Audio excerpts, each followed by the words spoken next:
which button to poke.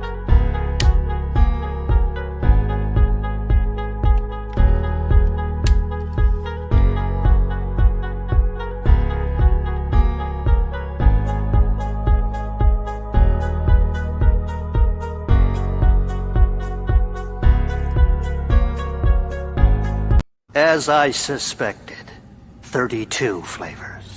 Try the sauce. I'm soaked in it.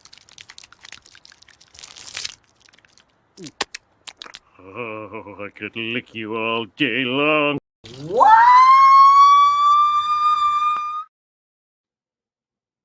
Is it Toxic Tuesday yet? You damn right it is. How's it going, everyone? Welcome to Toxic Tuesday. Tonight we are talking the 35th episode of this whole crazy, silly hobby shenanigans. And holy shit, we're 15 away from 50. We're going to get there, guys. We're going to get there. But see some fine human beings in the chat. D-Bud, Martin, what's up? Hello, Yeti Cass. My editor-in-chief, Bryant Barth. Hail, Bryant Barth. Pat S, the mighty Pat S. How you doing, dude? TZ Canadian / Burton. I can't watch Brandon talk. Don't watch him, dude. Watch me. I promise we'll do better. I promise. And I don't mean do better in the social justice terminology. I mean, we're going to be a better show to watch. You actually gain something fun and knowledgeable from this. Oh, the Islington girl. How you doing, Islington girl? Nice to see you here. It says, is that John Candy? I should have known I've seen this. Yes, that's right. And yes, Brian Barth, Tom is currently watching Batman as we speak. He should be on hour 3 if my clock and calendars serve correct. And I wish Tom the best. No, it'll be very funny if he comes on Midnight's Edge in the morning and he's over the moon about it. That would be funny, but we'll see. Maybe he'll hate it. We'll see. I'm curious. Yes, we know Cosmic. We know. Hey, Dragon Master 360, my buddy Pulp Metallicus, the first. You son of a bitch. Dude, remember, invitation stands for the comic shop talk. If you want to come on, just shoot me an email so we can talk Spider-Man. How you doing, Tina? Courtney? Sherry? How's everyone doing? Yes. All right. Well, I'm going to bring in the panelists. I'm going to bring in my buddy Dustin. What's up, Dustin? What's happening, baby? Glad to see you, man. Good to see you. It's been a long time. It feels like forever, man. Yeah, it has been. This is like your first time in like 3 or 4 weeks. 2. It feels Still like it. It does. It feels like forever, yeah. Oh, being a grown-up and shit. God, that fucking irresponsibility. If someone would have told me when we were in our 20s that it was going to be like this in my 40s, not like I have a choice, but you know what I'm saying. Yeah. I'd have prepared better. Well, you're stuck with us, so here we are, Dustin. Well, hey, I'm glad to have you back on here. Glad to have you back. This is going to be a very rowdy panel full of shenanigans and a very, very interesting movie that was chosen for this. So shout out to Tom Connors out there. Obviously, you've seen Batman, but for him pitching this idea, because even though he's not here for this idea, this is a great movie to talk about this for. So just off of that, I'm looking forward to it. So yes, hails to Brutile, says the TZ man. Yes. And now we'll bring in a Toxic Tuesday OG. A lot of you may have known him at one point in time by The Wake Down. Then he had some life changes to make, and he is back on here as a Cosmic Fusion. Why, hello. So I'm about to go through another brand change, so I'll have a new name in a week or 2. Wow, dude, you're the actual Moon Knight. You're the one with the the multiple personality multiple YouTube personality disorder. Yeah, I inherited a channel with over 1,000 subs from Edgeverse after the Wake Down debacle, and now it's a long story short, it's kind of a dead channel, and so I'm just gonna start again from the ground up. Whole new brand. I think that's for the best. Killer. Well, I look forward to seeing what you got kicking and rolling. But dude, I'm glad to have you back on here. It's gonna be kind of like the early starting day. So thank you for coming on and joining us. And dude, I wish you had reached out to me sooner. I would have gotten you on even sooner than this. It's just I got people coming on asking me all the time. So it's just like, you know, you get lost in the mix of the thing. So I'm just glad that's it's finally understandable. happening. I'd forget about me too. You son of a bitch. All right. And returning from last week, Mr. Gerry, a co-host of the Pop Culture Minefield. How you doing, Gerry? I'm doing pretty good, buddy. Awesome. What's going on in your world? Well, I got to do 3. Well, as of Wednesday, I'll have done 3 of the birthday things for Mexican Iron Man, which will be fun.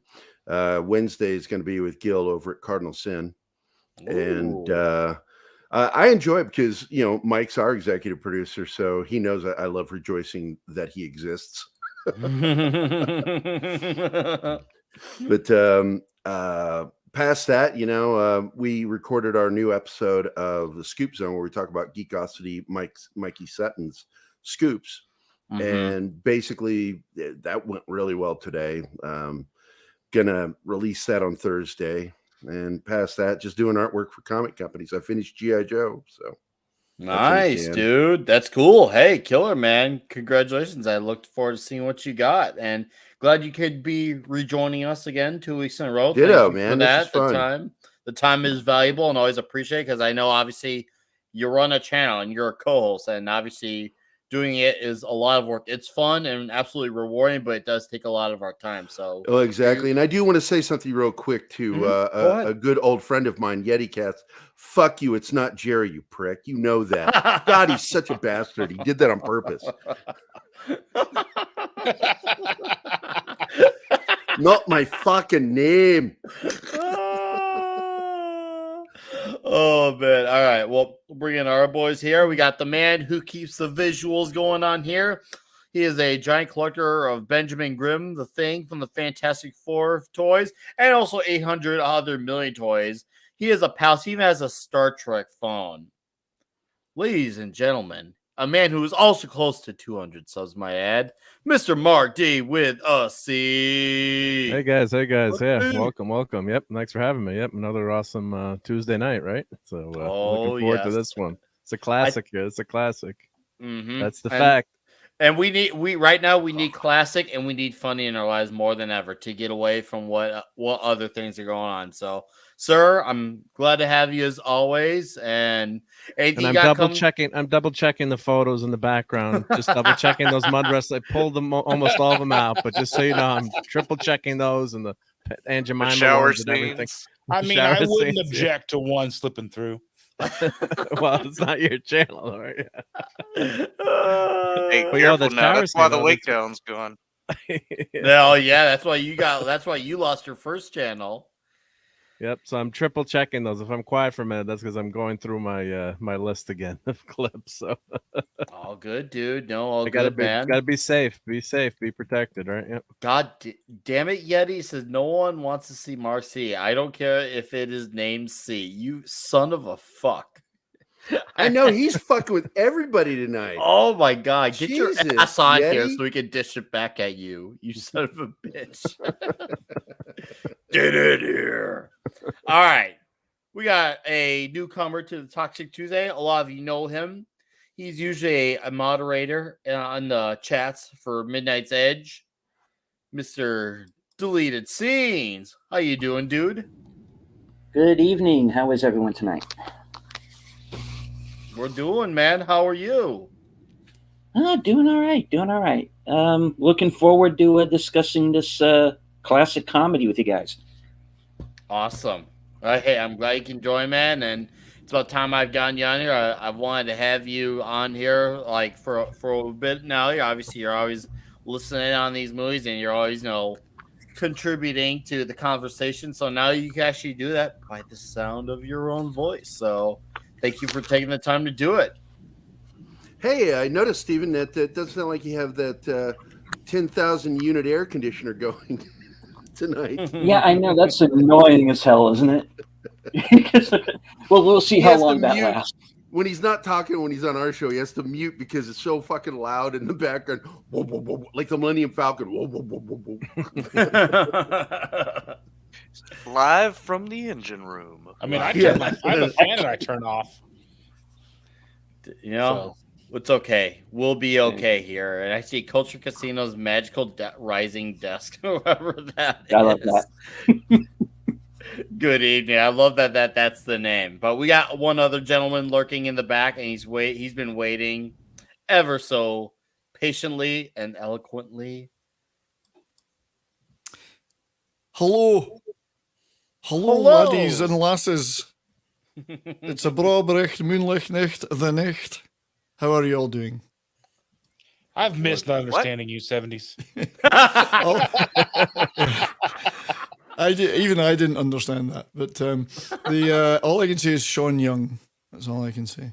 Sean Young. What? I don't. And PJ Souls. And PJ Souls. Oh, hell yeah. So, Mark, I want to know what you're doing with all the bits that you cut out. Are you putting these together in one big compilation, which you I then can watch share them late? with you for the right amount of money. That you then watch late at night on your own. Which is free. Hey, don't get me in trouble. No, I don't look at them. I don't want to have to go to confession. I just Mark, I'd like put 'em to in talk to you after the show about passing some stills over to. Yeah, and deleted scenes. I do not believe that is your air conditioner. I think it's your iron lung or your kidney machine or something. You're hooked up to some large apparatus. Of course. Yeah. Are we gonna get a translator for 70s? I'm really just. I need one because I don't understand a word you're saying, Gerry.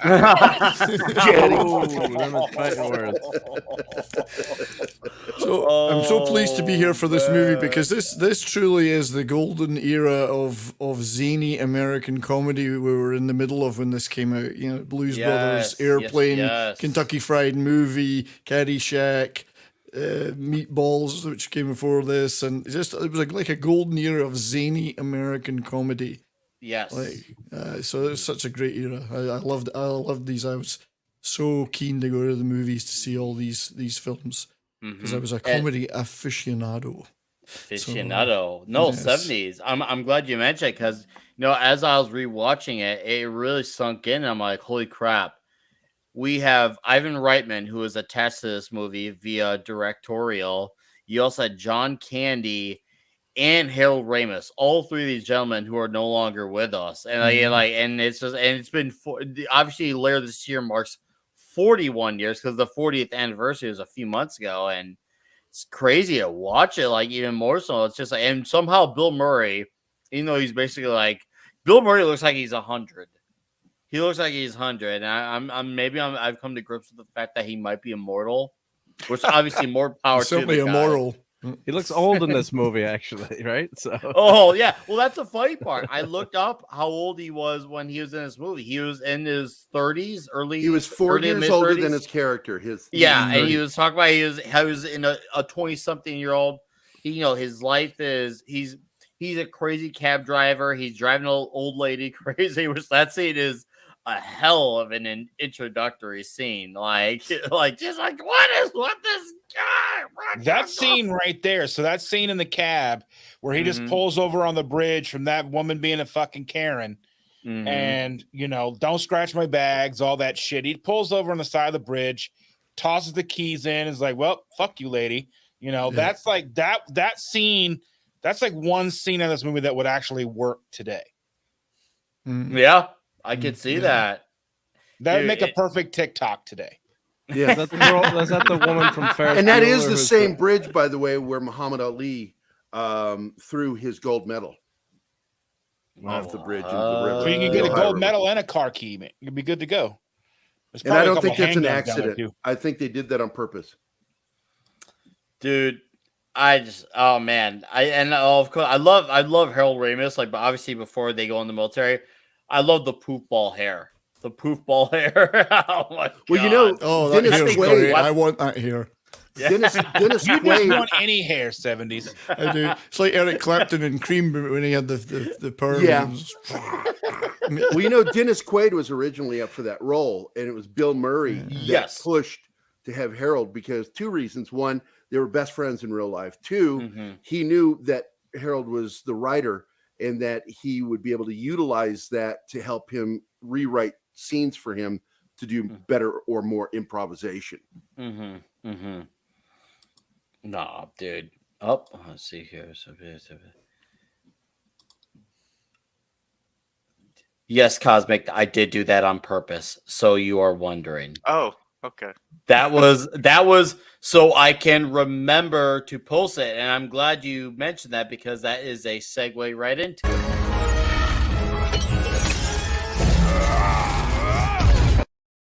The Islington Girl for $10 says, "Keep being excellent." And Islington Girl, thank you for the $10, and may you continue to party with the patriarchy. Thank you. So let's carry on with the show. So yeah, it's 41 years. Murray, look, seriously, Murray looks like he's way older. But to be fair, though, he's looked that way most of his life. Unlike his buds like Harold Ramis or even Ernie Hudson from Ghostbusters. Like Ernie Hudson's the oldest, even though that's Ghostbusters, and he looks the youngest. Though, yeah. He's aged the best. Well, black don't crack. So I was thinking it, but I wasn't gonna say it. You wanted to say it. You wanted to. Like how? It's true though. But no, that aside though, like Bill Murray as John Winger, what a name too. That like it's such a military. Yeah, what kind of name is that? John Winger. It could be like a fake Arnold name. Well, it's like he's Kip Winger's little brother. The first person from the cast that we lost was Warren Oates. He died 1 year later. Oh, and he's a brilliant actor. I mean, if you've never seen The Wild Bunch, you don't know what you're missing. He did that, and then he did Stripes, and then he did Blue Thunder, and died before it was released. Great. Miss him. Yeah, he died way too soon. Yeah, great actor. It's weird thing because at this point in time, as you mentioned, obviously Murray and Ramis were big time buds, and then eventually they had a falling out that lasted a long, and that was from long time because Ramis called him on his bullshit, his behavior on the set of no, and he was right to do that. Yeah, he was right to do it. It's but they made up before he died. They did. I just feel like it's just tragic because we could have maybe had a third proper Ghostbusters with all four before Harold Ramis passed, which obviously the way it was done in Afterlife was very beautifully done, but it just would have made it that much better if they had made up a lot sooner, because that was one of the reasons why I was put off for so long. Like I got the idea that Bill Murray wanted to keep as he originally envisioned as something that was just lightning in a bottle, but if they were going to really entertain that third movie, the dicking around of it for years was like, bro, just come on. Just in a way, just get over with. In a way, that schism between those two guys reminded me a lot of the schism between Shatner and Nimoy. I knew you were going there. Yep. I knew it. It is, and it's sad because Nimoy died before they could reconcile. Damn, see? Well, you guys, your bros you gotta come back to each other. But it's gotta be like, I love you, grudges, man. Yep. Yeah, don't hold the grudge. Just be like, I love you, man, and like, I love you too, Jobin. So, and then that's just how it is, man. You gotta handle it like that. You gotta let the bromance be the bromance. But anyways, let's finally get into the Stripes of this world, because we have, once again, as mentioned, a hell of an opener with Bill Murray being a cab driver, a man who's hectic, he's chaotic, he's obviously a cab driver, and he's leaving a lady who's gone nuts, even though he's treating everyone else around her. But he doesn't have his light there. He's a mess. He's driving his girlfriend crazy. He's got a pretty hot girlfriend for a loser, though. Yeah, right? Isn't that usually how that happens, though? Yes, it does. That's usually how that happens. They know how, a lot of them. So you're saying I shouldn't have been successful? Mark, just kidding. It's time you become a loser. Now, it's not too late to become a loser. It's not right. Too it's late. Actually pretty easy, to be honest. John Dale, he's a good actor and director as well. He directs a lot of stuff. I mean, you're in the right place. You are in the right place. And hi, how's it going, Monkey G Bus? I see you. Judge Reinhold. Young Reinhold. Yeah. Because mentioned in wasn't he in Blue Thunder as well? I can't recall. Wasn't he a Jaffo? Just another freaking observer? No, that was Daniel Stern. Oh, it was Danny Stern. Yeah, you're right. Sorry. I always get those two mixed up. No, you're good. You should do. Like, okay, I could see why this lady could come off as annoying with the briefcases, but boy, does he bring it on himself as well at the same time. He does. Oh, I love Like, that. I love how he just goads her on. You can tell as a man who's devoted to his career. Yeah, I like it when he hits his balls with the suitcase. And, you know, ironically, when I was 26, the same age as the Winger character, I had this life-altering moment where I was just done with my life. And I got a notification from the U.S. Department of Defense that I couldn't be drafted anymore at 26. And so I immediately, and my best friend who went with me, made the joke, this is just like Stripes, dude. What the fuck? And I went and signed up when I was 26. And the night before we left, we watched the movie. I was going to say, what kind of fool throws it all in and after draft age and joins the forces? But there you go, joins the military. But there's obviously somebody. Yeah. It's a big life choice to make. Big life choice. And big life choice of when you're learning English that you know the swear words first before anything else. Oh, I'm telling you, I didn't cuss much before the Army. And now I'm just horrible. Now you're just horrible. Yeah, I'm so foul-mouthed. That was the one value I brought with me into the Army. Oh, really? Well, I find it so funny because, like, you know, the build-up to this, you know, he's his own worst enemy, like so many of us when we're younger. And he's causing a lot of his own problems. Never mind younger. Yeah. Still to this day. Still doing it. What are you talking about? I haven't changed. I'm still my worst enemy. Yeah, exactly. But yeah, she's absolutely a perfect example of a Karen today. She's right, though. He does look like a typical low-life character. I mean, come on, she's right. I loved how when he turns to see her and he goes, ah. Oh, I'm sorry. I thought you were wearing it. Oh, dude, when he's taking shots, it's just like, what the? Oh my God, yeah, I'm gonna call your manager type of thing. He's pushing the envelope here. He's like, I'm done. I'm just gonna fuck with this lady now. He's like, I shouldn't have drank all that cough syrup this morning. Nah, dude, he went unhinged, man. That's just what happened. The man, he had totally lost it. He went unhinged, and that's when you know, like when you're at a point where you're just about to break, and you don't even care that you lost your job. That for a place that you own and what looks to be, I'm guessing New York City, because I never knew the proper location in this movie. Looks like NYC to me. We'll just go with NYC for Pittsburgh? conversation. I don't know what town it is. It's NYC. It's got to be NYC. Okay, I've never been there. One day I will. It looked like New York. I'll look up yeah. filming locations and see what it says. The Jersey Turnpike is I think he was coming past the exit from that in Manhattan. I might be wrong, but the fact that he lives with his girlfriend in NYC, and obviously a place to afford in the city is expensive as fuck, and for him to just not give a shit about anything and just burn it all down, figuratively, of course, he's just like, no. Nothing matters. But the good thing about that is if you're just a cab driver, I mean, who gives a fuck about a resume or a good write-up from your current manager? So at least you can do it in that position. You can make that glorious stand that one time. There it is. Yeah. It's beautiful to know that most of this movie was filmed in Kentucky. Kentucky. Wow. Apart from those scenes. Kentucky. Well, because it says, because I'm looking, it says, like the Russian outpost, Czechoslovakia. Yeah, the whatever. My brain, my mouth is the Czechs. Yeah. Sorry, rented mouth. Yeah. that was that's West Point, Kentucky. There's scenes in Fort Knox. There's a place in Beverly Hills that's a German place. The U.S. military actually helped them, and I couldn't believe the Army actually helped them make this film. You would think they'd have given them just a little bit more technical. And where his car was repossessed is actually Louisville, Kentucky.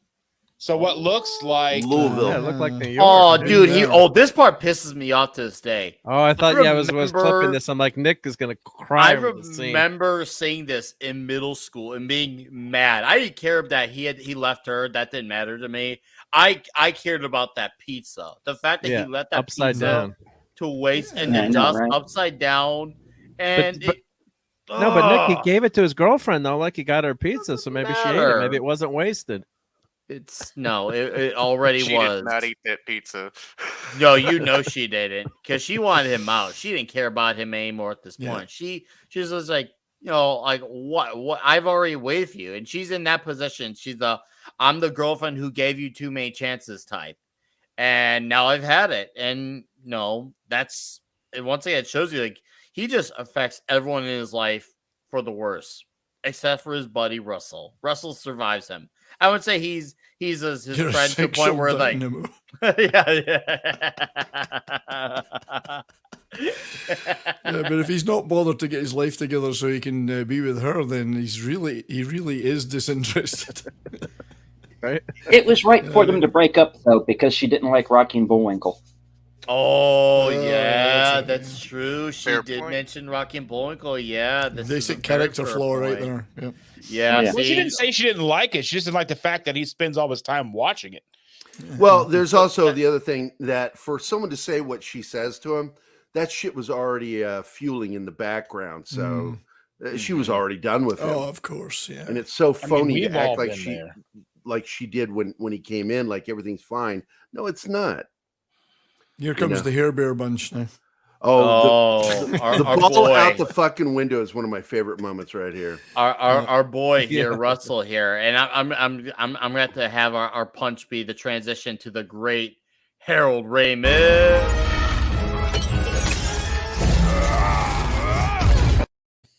RC from the NYC for 1776. Dude, holy shit, you are crazy, man. Says, what's up, Nick? What's up, panel? What's up, chap? Hope everyone is well. Many thanks to Mr. Ramis and Mr. Reitman for so many fun movie memories. And dude, thank you for the 1776. You're crazy, man. Love you, man, but you're crazy. Like that scene also. You're crazy. I like you, but you're crazy. I got a roast. But anyways, oh god, yeah, with the basketball cup. Little help here, little help. Tell me that about. Yeah, Then he there throws it it right goes. through the other window, and I just fucking died laughing watching that the first time. Yeah, And I love Harold's fucking reaction to it. I think Soul Assassin's got a good point. Without the girl, the apartment's already feeling better. Yeah, Yeah, but now he has to pay for it. Not for long. Oh, He'd be thrown out within seconds. Could be rent. It could be rent controlled, of course. you know, Islington Girl may be honest on how are they affording this apartment. Yeah, back in the 80s, this was still close to probably $2,000 a month. Oh, that's an expensive apartment there. Yeah, it was. So it's man. For a I mean, second, if I it was thought like- that if it was in Kentucky, it might have been a couple $100. Yeah, it's I cheaper just- in Kentucky. I want to see 70s with that do with Russell's do. I want to see 70s. Oh, I want that too. Yeah, absolutely. As I say, it's cream era Eric Clapton right there. Oh my goodness. Now, there's the big difference. When I was 26, and before I went in the Army, I was still an athlete, so I could do 50 push-ups without a problem. This is it. You could join a monastery. That's his two choices: the army or a monastery. Or your monastery. Yeah, does a monk get young girls? No. What if this movie end up being these two being part of a monastery? How do you think this would have turned out there if they took that? That would have route? been just as funny. There could have been a good wait, comedy that's not around that. But what sort of basic training do they do in monasteries? I mean, do they do The formation? whole making drills? out with women scene would be really crazy in that one. Yeah. Are they women? Well, Christian Slater made out with a girl in Name of the Rose. Oh, Who's supposed to be yeah, a he monk. did. Oh, hell yeah, he did. Name of the Rose, yeah. Wow. And there was so much Sean Connery. controversy over that because he was actually underage when they did that scene. Yeah. I never But it's rewound that acting. scene when we watched it. Mm, Oh, yeah, he's right. 2,000 a month, and you'll still get stabbed up front. Yeah, that's right. dude, that's Chirac in a nutshell, man. At least they stab you in the chest, though, not in the back. You know. Yeah, they're gonna do it to your face this time. They do They're the letting courtesy. Yeah, they're giving you the courtesy, and they like, okay, listen, at least we're gonna let you know it was us. We're not gonna do it from behind.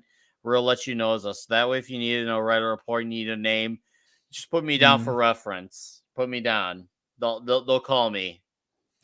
I love the way he drags Harold Ramis into this. Like, hey, I'm joining the army. You're going to do it too.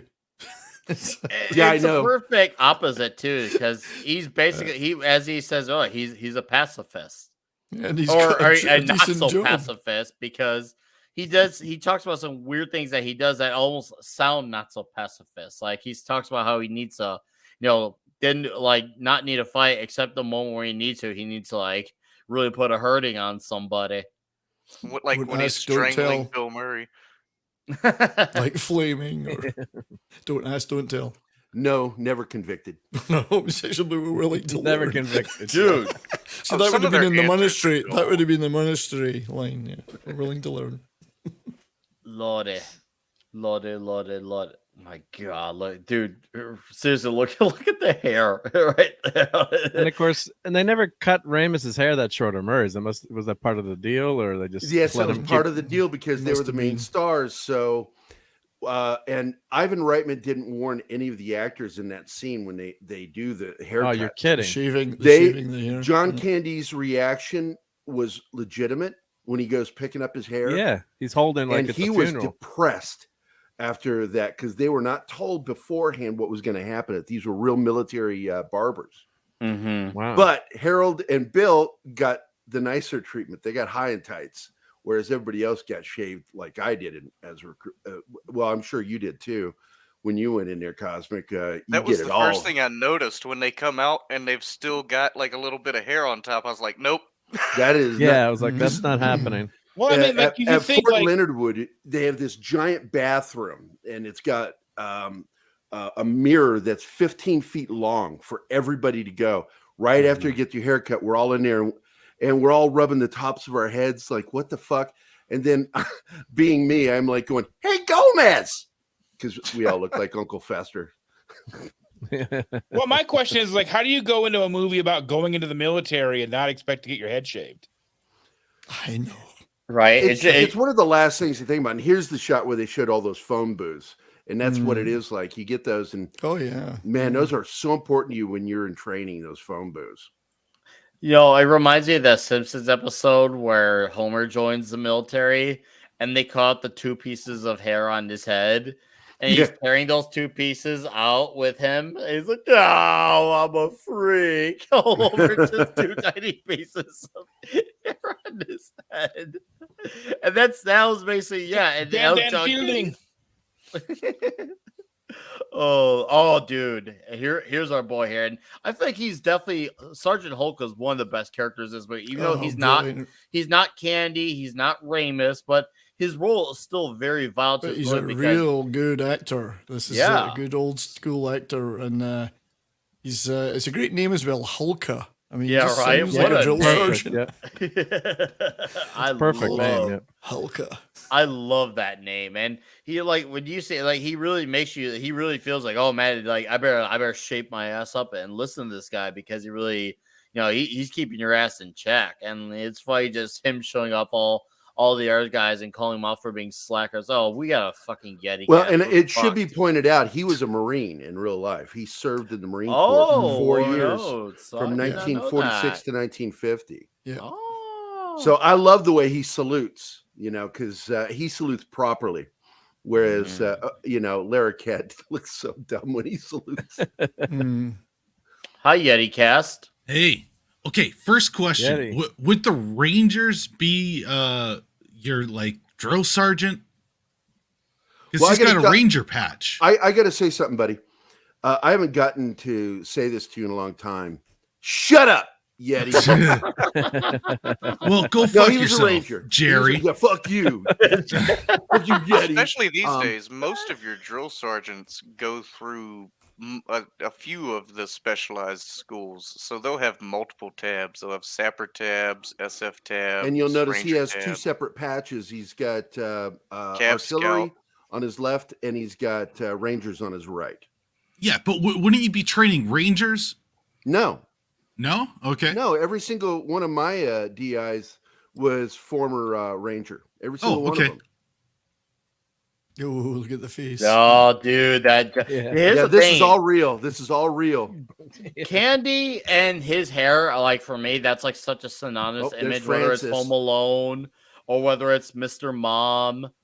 Like he's like obviously like John Candy, he's got a very like distinct image, and this movie he just stands apart from how he normally But looks. funnily enough, that makes him, as you would expect, makes him look really tough. I mean, he's a big guy. It really does, actually. That haircut just makes him look like someone you would not mess with. Oh, look at that. You know. Now, I went to high school with that guy, Judge Reinhold. He was a senior when I was a freshman. Yeah, if you go to Wikipedia, look up my high school. I'm on the same list as a person of note from my high school because of my comic work. And he's like on the same list. Did you ever know him at all, or just kind of? Oh yeah, he was, like I said, a senior. He didn't pay attention to me at all, but he was in the drama club, and I remember him telling a bunch of cheerleaders, you guys come in here and bitch about your boyfriends because you want to go out with athletes, but you want to turn them into us. Why don't you just go out with us? Stop trying to change them into us. And I was like, I'm like, that guy's so fucking cool. Upperclassman all the way. Pops up brown stuff for lunch. Military food, yes. Now, John Dahl actually stayed in character the whole time they shot this film. He acted like he was mentally I believe it. retarded. And he apologized to Ivan Reitman when they were done shooting the film. He says, I'm sorry I was so dumb during the film. When he got his head shaved, he ended up looking like Private Pile from Full Metal Jacket. Dude, totally like off the deep end. Yeah. Good. Well, he's my poker hero, though. I mean, always, whenever I'm thinking poker, playing poker, I'm thinking of him. He uses that line, I gotta say, I loved these marching scenes, but that was the next big thing that stood out to me. Was like they would have smoked you into oblivion. These guys would have been smoked every fucking day, every day, until they stopped doing that shit. See, I was smart enough. I figured it out really quickly. Be funny, like in that moment. I was funny in that moment, but I knew not to say shit when the drill sergeants were in power mode. And you don't fuck with them. You don't say shit to them. And you'll have a good career. I'll tell you that right now. So when Bill smart enough is a bit of a stretch, don't you think, Gerry? Well, I don't know. Like when they asked me where I was from in this session where they're doing this, it's like, where are you from? And I said, originally, and drill sergeant said, yes. I said, sperm. That's a good answer. Because they love us. And then he gave me this look and he goes, after that. And I said, birth canal? Okay. Who's the Norman Bates guy? How did that go? Who's the Norman Bates guy? I call him Norman That's Bates. Francis. Yeah, okay. Psycho. What's his accent? Oh, yeah. Dude, this Psycho. guy is so Norman Batesy. I tell you. Conrad Dunn is the actor. I'm not sure And what he else did he's been such a great job in this role. If any of you dude. call me Francis, I'll kill you. It's a good villain. And everybody calls Okay, him Francis the Francis. entire movie. Hulka says that. Okay, Francis. Like that's a guaranteed to be called Francis the entire never time. Say that, Yep. right? Never say something like that. I remember meeting a guy in my when we're in reception, and I told him my name, he says, my name's Dave Condon. I said, seriously, your last name's Condon? He says, yeah. I said, okay, don't hang out around me. You're fucked. You are so fucked with that last name. Yeah, we had a guy named Enos. Even the Oh my drill God, sergeant yeah. called him Enos. All right. I have a good one. When I was in high Man, school. Enos is bad enough. Oh, Like well. you don't need to change that to anything. Just Enos. Like that's Own that's the a anus, hard man. life. own your anus last name. Yes, if you have it, own it. I had The onus is on you to get your anus name right. Back Sorry. in high school, there's I won't say her first name, but her last name was Anel. You can imagine where that went. This was when they used to call you down to the office. So one time, someone got her last name wrong over the PA, and well, you can imagine what was said. So and so anal. Can you please come down? I knew those documentaries on Pornhub were real. I knew it. A girl at my high school called Iona Gunn. It's true. That was her name. Iona Gunn. We had this one Brilliant kid. parent. He And the ended up funny thing being- was she didn't. She didn't. We had this guy named Freddie Credura, and he was a little skinny kid, and he ended up being sort of our fact guy. He was always taking notes for the drill sergeant. But you can guess what his fucking nickname was, and it was awesome. Drill Sergeant called him Freddy Krueger. I remember, so I used to work at a call center, and I would do like claims. I work insurance claims, and Right. one day this lady called in, and I'm sitting there looking at her name because obviously getting you pull up her information, and helping her out. And then there's about 30 of us in my department, and I get off the phone with the lady, and I just sit back in my chair, and I go, "That lady was named Anita Shower." And everybody fucking lost it because I'm like, it took everything in me to talk to this lady and not laugh at her fucking name. How do you not? Like, seriously, that's it's just like those types of names. Like, you can't just not laugh. I remember I was looking at a work order once while I was working on a car, and I remember looking at the name, and it said Owen Wilson. I'm like, holy shit, I'm working on Owen Wilson's car. Awesome. Yeah. Too bad it didn't come with the actual Owen Wilson who would say, wow. Oh. Whoa. Or no, wow. Yeah. Names Whoa, like that wow. are a sign like- your parents really like way didn't more want names. you. Hate you, Wow. Joey. Wow. There you go. Wow. The actual. Never speak. By the way, back. I want to point Never out the talk big back. toe scene was one of my favorite lines that he calls Sergeant Hulk our big toe. Oh, That's right. dude, Yeah. Stillman is like, it's funny because he always tries to like put on this like tough and in charge image in front of the guys, but then when there's no one looking, he likes to, pay attention to what else is going on across the other side. So Stillman, To be fair, I probably would, check that out myself. This is a great view. yeah. Well, there's this. Yeah, I guess that face sums up the views. Sorry, guys, you're not to get. You don't Now get to this see the is view pretty tonight. real. This is pretty real right here. I like this Yeah. scene. Really? Is it? No, because I like my brother was like in the army. My dad did.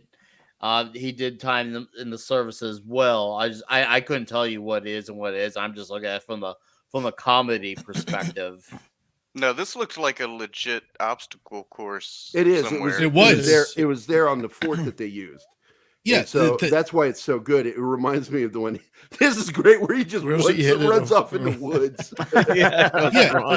You're It's a going good the idea. wrong way. It's a good idea, though. Just How do they disappear know into we're the going the woods wrong way? and work your I way to think the this end. was. I think this was the fort where Mad trained. Yeah, this is Yeah. Fort No, no. Knox. This That is was shot a at shot Oh, Fort at no, Knox. Mad- where I that- trained as well. The U.S. Yeah, Army allowed them to shoot on the base. It can't be where Mad Train. Nobody's on fire. Yeah. There's no Fort Knox tiny was some of hands. my most fun memories. Who's got the in tiny Army. hand? Yeah, who's got the tiny hand? Andy Randy does. Yeah. Yeah, see, now in basic, nobody candy size would have been allowed in No. because they weigh you and measure you, and just wouldn't have happened. Are you so So what would sure happen about just that now? before- Yeah, I'm I mean, positive. Maybe now. Don't they I'm let positive. anybody? No, don't they let anybody in now though? I mean, now they let No. anybody in. No. I mean, you can be fairly overweight, but there are. you're allowed to be a weight little cuts. chunky, but you Right. cannot be obese. If Well, you it's a can't- body by the mass time you leave index basic, test. If you can't See, they pass tried to certain they tried to standards- kick me out in basic because I'm 6'3" and I was 220 pounds, but I was an athlete. It's the BMI you gotta And look at. and so I was one of the first in the group to do a BMI check where they did a caliper check. They had to pinch me, and they found out I had about 10%, between 8 and 10% body fat. And it's like, oh yeah, you're not fat. And I'm like, no shit. Well, that's why the BMI is a joke, really, because it doesn't account for, muscle mass, bone density. Bone it density. It doesn't take into account a lot of that stuff. Like you can take someone like a bodybuilder would be considered morbidly obese, even though, I mean, as long as it's not a competition day, they're in the best shape of their life. And surgically, they had to enlarge my blouse top, the BU top. And a drill sergeant. Sorry, could you have gone- wear that- blouses? That could have gone Yeah, anywhere. They were going to enlarge my and then fill in the blanks. Surgically, they enlarged Gerry's chest. Prostate. And the funny part was this drill sergeant's like stood behind me during chow the first time we went into chow hall, just standing right behind me yelling, "Hey, donut, donut." And I'm like, I'm not fucking turning it around. I'm not going to turn around to this guy because that'll be my nickname all of basic training. Yeah, yeah. Do not turn. God, this is great. That's what you do feel like, though, after your first day out there. Yeah, they didn't give Ramus any BCGs. Oh, now this is the director's cut.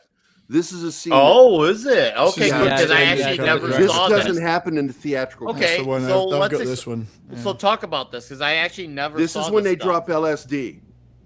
Well, when Ramus does. Oh, I as thought Russell. they both Okay, did. as Russell. No, no. It was just Ramus. It was just was Ramus because he thought it was There's like gravel.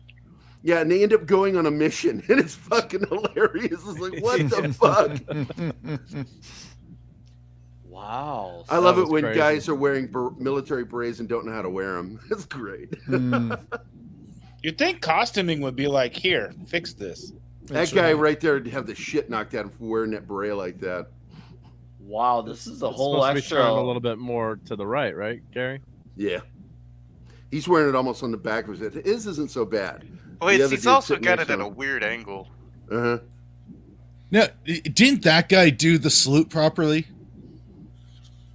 Well, I'm going to bet, they may have used some real military people in this. Yeah, Depends what you because call his properly. looked very, I don't know, professional. At least in the movie. It I don't depends know. what you call Well, there's properly, because even- you in America do it very differently from us in Britain.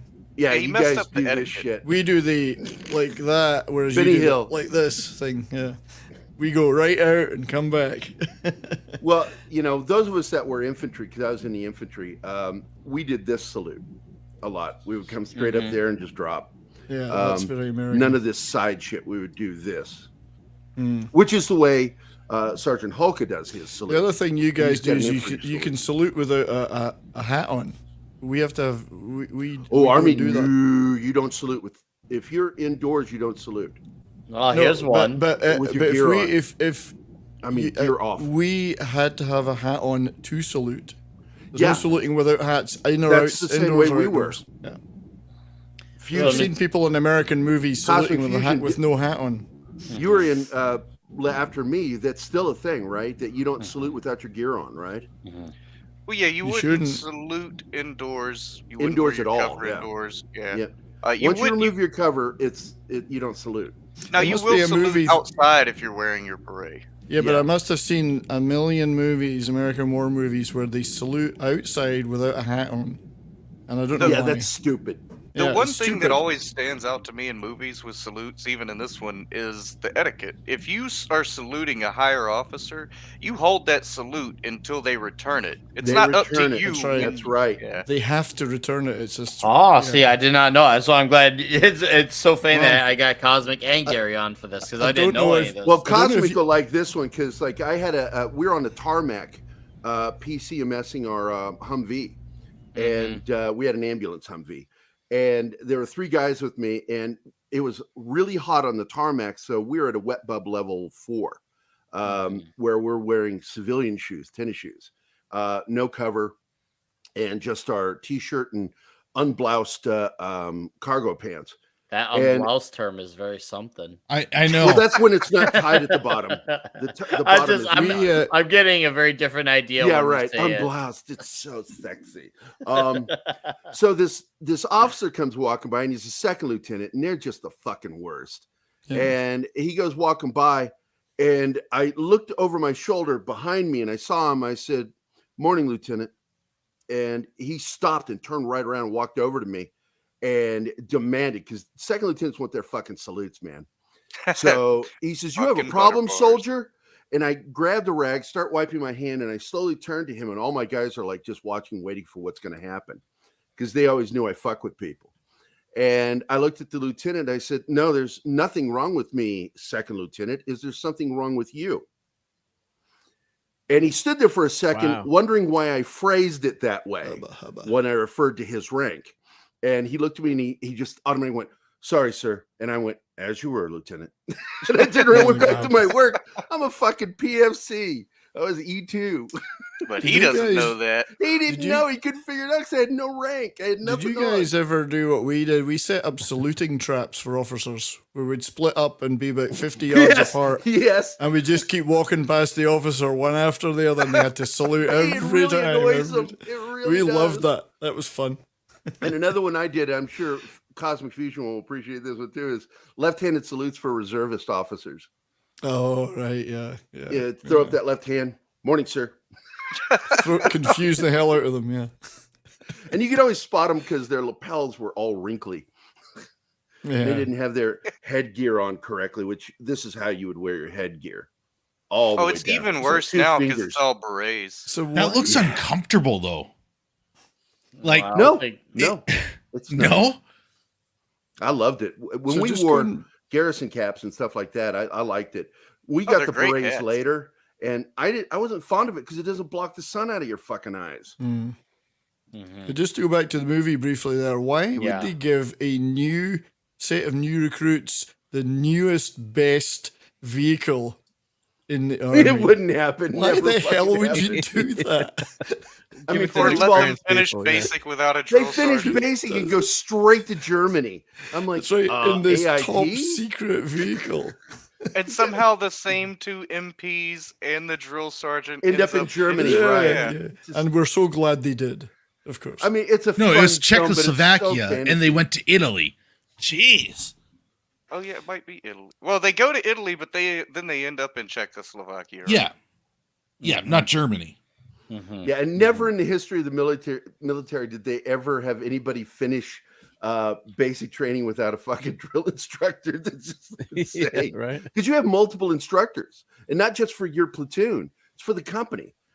Your first platoon, second platoon, third platoon. There's usually 3 platoons per company. Yeah, it's up to 4 now. It's like Is it up to 4? 260 guys. a No, you're right. company. It's 4 platoons. Yeah. No, it is 4 platoons. First, second, third, and fourth. And because you've always got 4 columns.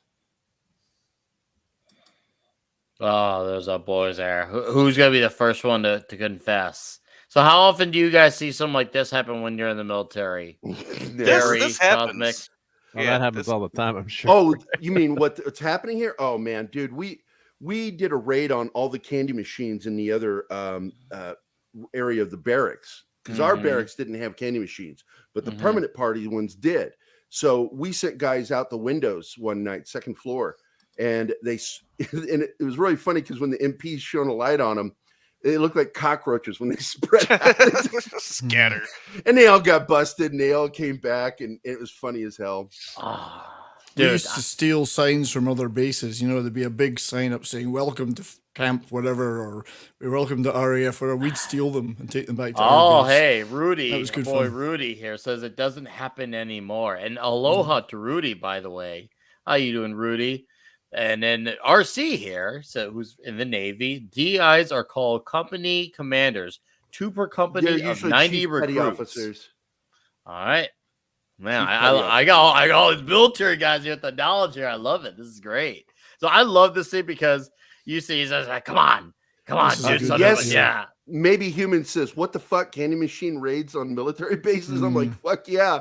And what's funny is we had to go before our XO over what happened, and they were so cool with what we did. They said they considered almost a nearly perfect military operation. When we went to do it. Like, that was really clever what you guys did, but you got caught. But you got caught. I don't know what made Bill look at Murray's this character think he punch. could take war notes here. Oh, I don't know. I watch this punches is fine because and like it's just that one punch and like you could tell like he pulled it when you actually watch it on camera, like you could tell he pulled it. So like actually obviously deck Bill Murray in the stomach, but man, And he's Columbia still a didn't want that badass. in the movie. They wanted it taken out. Really? felt it was They wanted too that taken serious. out? What? Yeah, they felt it was too serious. No. But thank God, Ivan stood his ground with the studio and said, "No, keep it in." And so they gave in. Now That's a great another thing. one is they liked the LSD scene, Mhm. and they wanted to keep it in. And Ivan's like, "I got to take it out. It just does not fit the film. It slowed see- it down a lot, actually. Yeah, But yeah, the flow didn't quite work for it. It does." Like it just kind of comes out of nowhere. And this shows how sharp that Ivan is. He understood, that it's all about the flow of the story. And if Yes. it doesn't flow, you have to find that spot where It was hilarious. It He's just trying to doesn't go work. AWOL, leaving Harold Ramis behind, who he dragged into this. I love Yeah, that. you made me do this. You bastard. But the fun part of that, the LSD His scene, if big it only underwear lasted- outfit. that scene had only lasted like 30 seconds or something, or just they made it really short, where they like get on the the plane or whatever, and you see him taking off, and then finding out, then they just get in trouble when they come back to the barracks. But I do need to point out that the buddy system doesn't actually happen during training because it's based on your name, your last name, or where you end up going. So if their names aren't really close, last names, they trained in separate companies. This isn't what it looks like, YouTube. This isn't what it looks like, YouTube. So do not flag me and be petty. This is just two men on top of each other who are you're not going to get in trouble for that. That's perfectly acceptable, right? They're fully dressed. They're dressed. Yeah, that's part of the mess. Your Muslim uncle, obligatory boom shakalaka. Boom shakalaka. What timing was that? Oh, your Muslim uncle. What's up, man? Nah, shout out to your Muslim uncle. Yeah, hail, brother. And here's where they meet the women that they start to become very. Well, they met him at the second time. Second time. Okay, yeah, but met him in this the is when terminal. you start to notice that. This is when, as I meant to say, you start to notice like things are going on. Like obviously, they remember him from from the bus terminal. It's like, oh, it's those two cute guys we saw. Yes. And then trip 3, of course, which we'll get to that point. I love God when Hulka gets up top. Oh, this is great. Yeah. And once again, I want to point out, there's never just one drill instructor. You have 2 to 3. That's right. Yeah, these ranges would also be miles apart. You wouldn't have your obstacle course on the other side of your mortar artillery. range. Yeah, exactly. They wouldn't keep him close for a certain reason. Yeah, right. No, they're spread out. Yes, you don't go deaf. We lost a guy marching out to the firing ranges. Oh, damn. Because I was trained at Fort Leonard Wood, which is also known as Fort Lost in the Woods. And geez, man. Yeah, he bailed from us to go pee and then lost us and couldn't figure out where the fuck we were. And he ended up like wandering onto the firing range. Holy crap. Shit. Damn, dude. Here we go. Well, luckily our boy here, Sergeant Hulka, is all right, but man, seeing it play out, I'm like, damn, dude. Because I remember as soon as he got up, I'm like, oh no. Yeah, he says, which one of you son of a bitch is gonna knock me down? Incoming. Incoming. See, that's how badass Sergeant Hulka is. It took a bomb to knock him down. It wasn't one of the guys. Yeah. It wasn't any of the ropes. It took a bomb to knock him down. That's how badass. Didn't take him out completely though. And it didn't even take him out completely. No. Just brought him down a few steps. That's all it did. Bring him down a few steps. Only for him to come back later on to the point where he realizes he's just too old for this shit.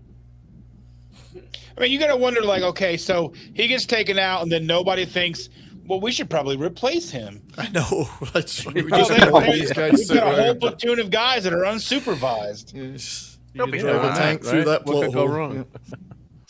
Actually, They've got Bill Murray. Action Com says, which one of you suckholes are gonna knock me down? I love that line. Does this mean we're done for the day? For the day. Yeah. Yeah. Okay, Rudy wrote something. I need to read this. So, All right, right here. Here, I'll highlight it to you. Until That's the actually real. the second you know, half. he starts it up above. You gotta start Okay, above, let yeah. me. All right, here we go. So in '88, in boot camp, when my company commander left, I put on his uniform. Then I went to a brand new company and acted like a company commander. I put them on the deck and chewed their asses until their real company commander walked in. I got caught. He took me down to the Chief's Lounge dressed as one of them, sulking and whimpering. I went to mass and boot camp for impersonating a chief. Oh, Yeah, I remember, dude. Yeah, you don't fuck around with the uniform, dude. You can get serious trouble over that, like Article 15 and court-martial shit. But I will tell you, we did Night Fire. The first time we did Night Fire, which is amazing. Those tracers are so beautiful. It looks like Star Wars, you know. And we had some guy that was in the next platoon over, and he went by me, and I did the voice of one of my drill sergeants. And I'm yelling at him, son, why are you so fucking ate up? And made him run around with his rifle over his head doing this is my weapon, this is my gun, this is for killing, this is for fun. And until his actual drill sergeant goes, "The hell you doing?" And then one of the spiciest scenes of the movie. Oh yeah, the mud wrestling. I love Candy's expression. There's Dave Thomas in his cameo. Dave Thomas, hold on, from Wendy's? Yeah. No, Dave Thomas from SCTV. That's my look at that! Look at that! Oh, here we go. That's not your average '80s booty either. Hey, the '80s were good too. Come on. She doesn't have that like stylish cocaine chic going on. I love this where he's talking him into doing it. Your Dude, lean green fighting machine, I'll do it. You're a killer. Yeah. So you go back and you watch movies like this, and you see that there's like establishments like this, and there's all kinds of like, like before they cleaned up, New York City and Times Square. And I remember being a kid, and they were like, even where I live in Indianapolis, there were like porno theaters.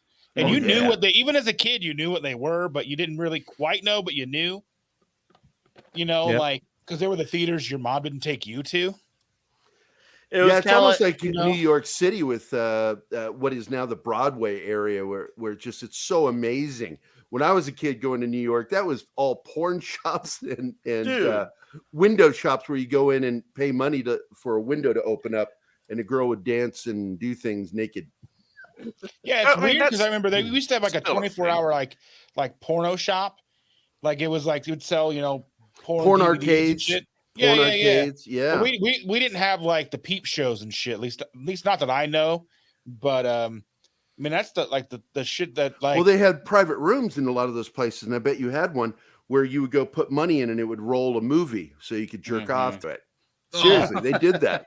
Oh, why would you want to do that?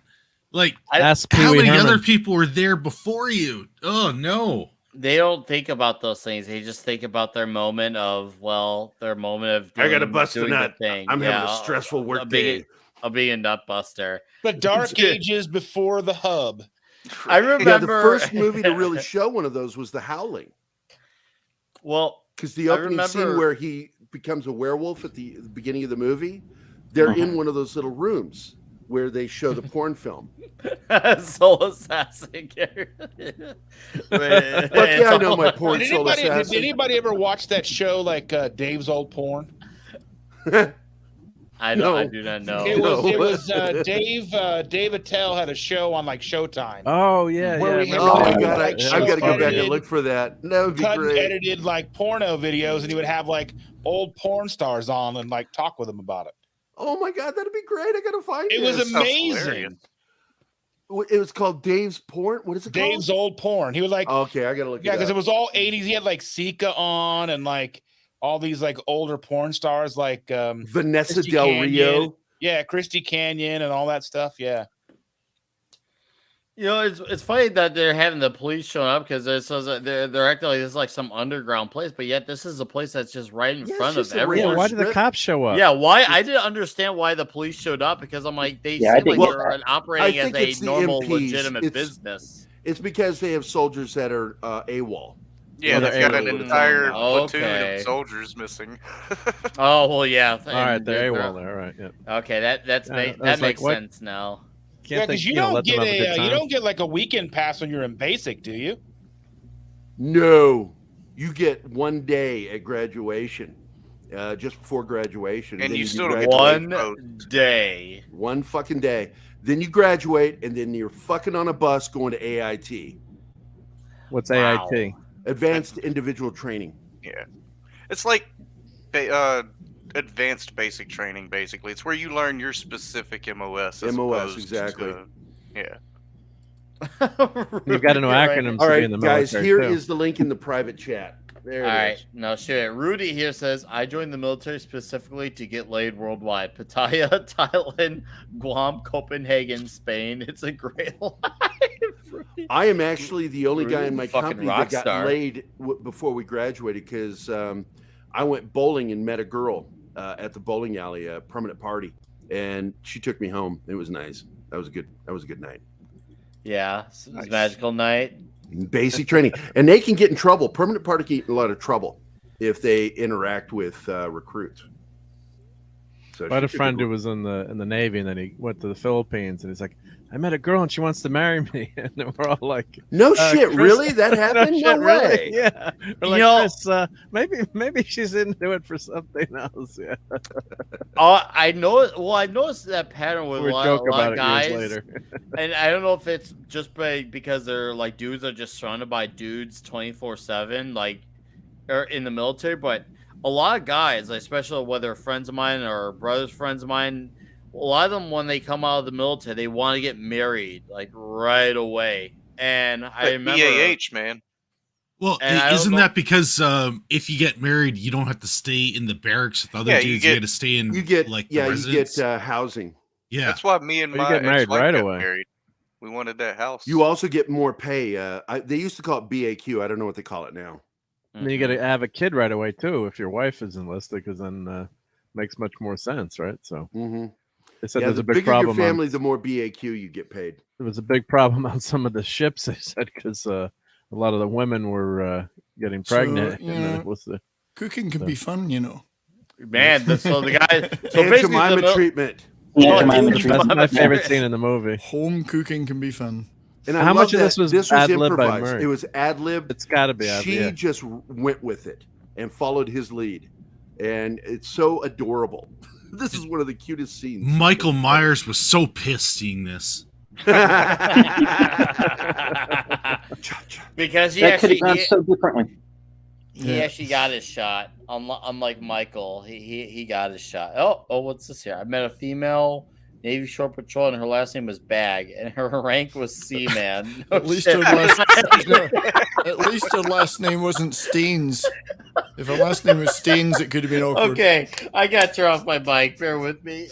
Well, at least you know she swallows. Seaman swallows. Seaman Staines. Yeah, they could all work. They all work. Nick alive? No, we didn't kill him. I hope, right? This happened to him last Friday night during the comic book show. I said something and almost killed him then too. So what? Did I break him with Michael Myers?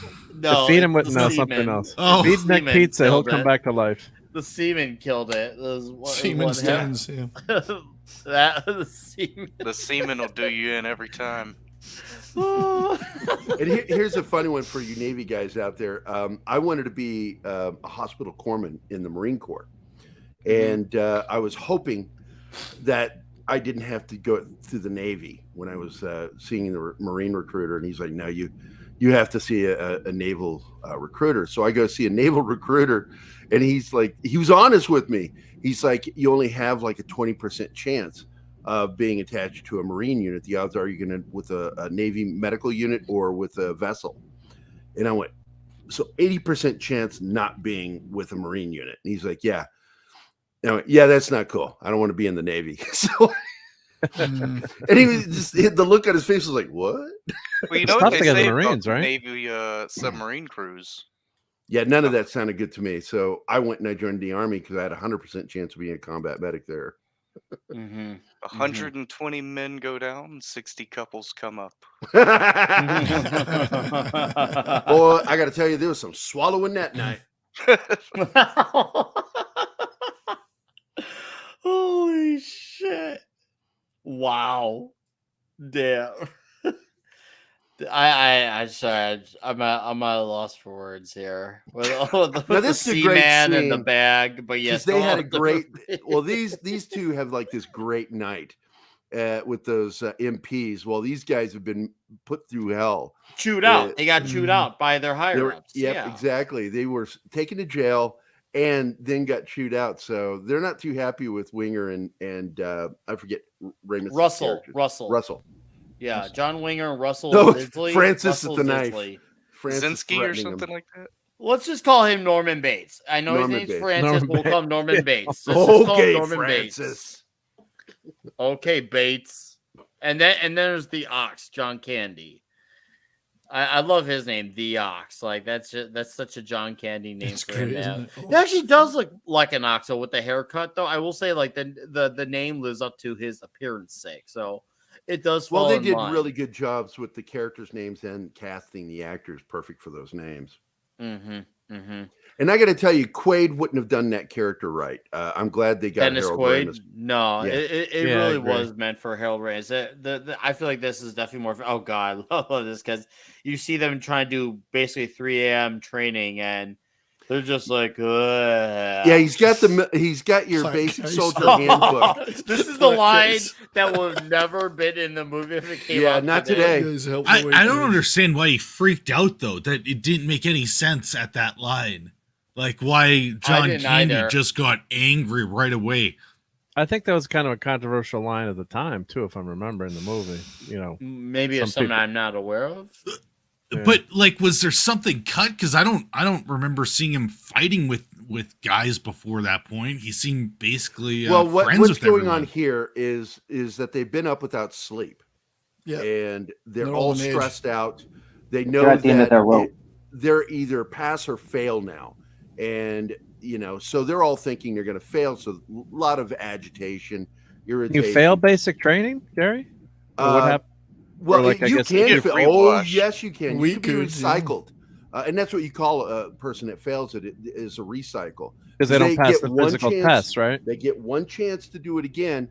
And so they got to go all the way back to the beginning. And there's a number of tests. I mean, it wasn't just physical aptitude. There's weapons tests, all sorts of stuff. I mean, technically, the Army can recycle you as many times as they want.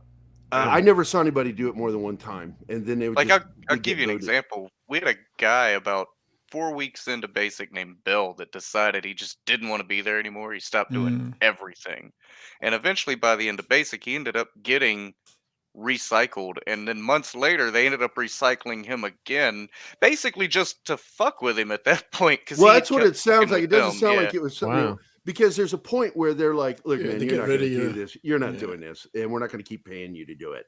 And we had a guy, we called him New York. And at first, we did not like each other. We almost came to blows the very first night of basic. And I threatened to beat the shit out of him if he said another word to me. And but next thing you know, we're buddies. And I felt bad for him because he had the wrong attitude going into training. And drill sergeants just really fucking ruined his life for the first week and a half, 2 weeks. And they were doing they had him low crawling in high grass, and that's Army parade field grass, not like Texas blue. This shit was had blades that would cut your face. So he was all cut up from low crawling through this shit. They would do 100 yards one way and make him do it again. And drill sergeants are like, I can do this all day. You're the one doing the labor. I'm just walking around watching you, Right. Okay, Captain America. And so they tortured the shit out of him. And after they were done doing this, they fucking kicked him. And then they kicked him? He did all that. And that pissed us off. We were like, this dude really wanted to stay in. He was working his ass off to follow. And finally, they had knocked the fucking New York attitude out of him. Is really what it was. He had a really bad, negative New York, typical New Yorker, yo, man, fuck you, and finally he was becoming a soldier because that's what it's all about, is learning how to break you down to be the soldier and then build you back up. And they got him to break down and then they fucking kicked him. That's what I was just thinking. They broke him down, never built him back up and kicked him. Like that's just so broke what was him down and then they can just him. kick you for any, just they don't like you. They just say you're done, right? Yeah, you're done. No recourse or it's not much. He could probably go back and try to come back in again later, but guys like that usually deflates them enough to where they don't want to do it. It's 2 years. Hey everybody, I gotta dip out. Yeah, let's. Do you want to plug your channel real quick, Dustin? Yeah, man. Keto Simple. Just hit 1,350 subscribers. Woo! Pretty crazy. Working on getting that watch time up. I'm trying to keep it above 11 hours a day. How do I spell that? Keto Simple. It's KETOSIMPLE, one word. So it's all together. Got it. I just put it in the chat for everyone. So everyone go subscribe. Okay, if you have I blocked you. I mean, I subscribed to you. I blocked you. I appreciate it. Yeah, and I'll see you guys all next week. All right, man. I'll send you a message with the next week's flick. You're gonna love it, Dustin. It's very toxic. See you, Dustin. I don't even know. Good to see you. Nice meeting you, man. Yeah, I'll see you guys next week. All right. And now let's get back to Let's get to our. Oh, that's a scary sight. Yeah, get off 70. Oh. Fuck that guy. Okay, so what if? Okay, so obviously now we're at this great, awesome scene where we have the guys being obviously over an hour late to the ceremony for graduation. What would have happened if you guys were an hour late? Well, first of all, this doesn't happen in the Army. The way they do it here. You graduate when you finish all your training. Your DNC stuff is not part of your graduation. You don't have to know DNC to graduate. Okay. I don't know where they got that from. This was clearly written by someone who never served in the Army. It was done for the movie. Yeah. But, you know, the parade field thing is, you know, you get to show off for all the families are there. And your senior cadre and senior officers are all there to watch. And you learn how to go by, and everybody does the eyes left salute, you know, and it's fun. It's a fun thing to do, but it's not actual required. Because I knew a lot of guys that sucked at marching and doing DNC, which is drill and ceremony. It's just a confidence building exercise, really. At this point, you've graduated anyway, right? I mean, you would have never. Yeah, they would have already graduated. Graduated if you were marching, right? This is just an extra thing you get to do. You know, your families are invited to come, and you go out to the parade field and you march. Yeah, that didn't make sense to me. I'm like, well, why do they have to do this to graduate? Like, I've never graduated. This is so goofy. But yeah, that's what I thought. Like I said, you know, clearly written by someone who never served.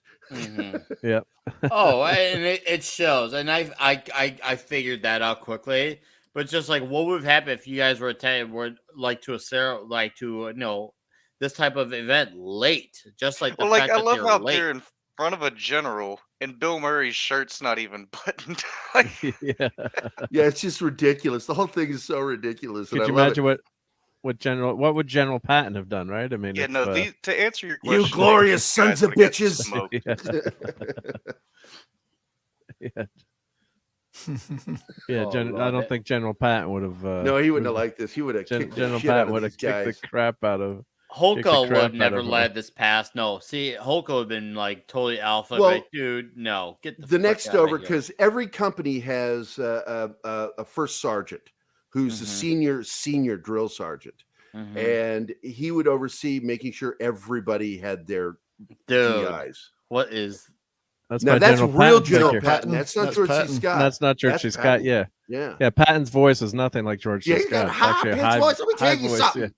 He hated his voice, but yeah, he would have kicked that. I love the scene in Patton where he's like, he kicks the cook in the ass, and he's like, "What are you doing, sir? What are you doing? Trying to get some sleep, sir." Well, the only goddamn man in this outfit who knows what the hell he's doing. You know, that's a great line. I love that fucking movie, man. Yeah, that's one of my favorites. Yep. Now, you know, his XO in the movie was an old friend of mine, Morgan Paul. And he passed away, about 15 years ago. Mm-hmm. That's unfortunate. So I want to ask about, and I noticed, I feel like I've seen this even not just in military, but also in old school NFL. Hut 234. What's Hut? Is that supposed to be something else? I don't know where they get this. Where did that come from? From Jabba. From Jabba, clearly. There are fictional words in the military. The Marine Corps have the worst. And Hut is one of those things. It's attention, but some people say attention. Mm-hmm. And it just comes out sounding like Hut.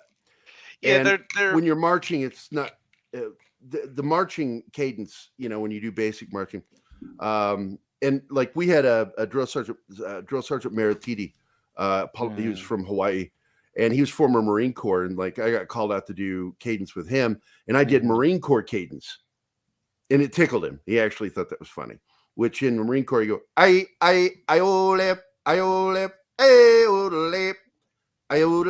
and it's like it makes no sense. It's just garbage talk. But it sounds good when you're marching. Jack, that's a fact. I paused it here. This is one of the greatest lines. I mean, he's probably going to the brig after this. Oh, he would be totally fucking smoked for doing that. That's what I mean. This would have been like what? What? One of the greatest dude lines with the fucking bandana would have been wrecked for doing that. Or the same with the guy back Ramus without a hat. I mean, you got to have your headgear on when you're outside. Well, I was gonna mention. I can't tell you. I don't know if it's Norman Bates, but the guy with the unbuttoned white shirt out, dude. Dude, yeah, that's unbuttoned white Francis. shirt. Okay, Francis. Okay, we're still calling him Norman Bates. And wearing that after Labor Day. Oh my God. Yeah. Also, what's his name? John Dahl's character is back. If you look back there, he doesn't have his headgear on either. Both black. Well, no, I think the other black dude has. He has his hat on, but it's flipped up, flipped backward. Yeah, yeah. But the guy in the middle is not. They would all get smoked for that shit. And not just their own drill sergeant. Other drill sergeants are always walking around. They catch you like that, they will fucking smoke you. Like right these were the cool kids of the platoon. So no such thing in the military. The only cool kids in the Army are the drill instructors. Well, my dad is in training. You do not get to be. That sounds like someone who wasn't one of the cool kids in the platoon. The entire idea is to beat individuality out of you. Yep. You were just like the thing next to you. In fact, being called an individual in the military is one of the biggest insults you can receive. So my dad would always tell me bad Army story. He was a troublemaking badass. He was kind of like a Bill Murray character back when he was in the Army, and this was in Switzerland, so everyone had to join the Army. You got drafted, or you went for a few years. And of course, the Swiss Germans kind of didn't get along with the French speaking, which he was. So, like one time, he was in the back of a truck, and it's pitch black, and he couldn't take all the guys yapping in the Swiss German, so he punched one of the guys and told another guy that the other guy did it. And there's like this huge fight in the back of the truck, and he never got in trouble. And then but he would always do I don't want to bore him, but he'd tell all these stories about how he'd screw up. But it was another guy that had almost the next exact same last name. Right. And so the other guy's like, I understand it. I keep getting KP duty. I keep getting trouble, extra guard duty. I'm not doing anything wrong.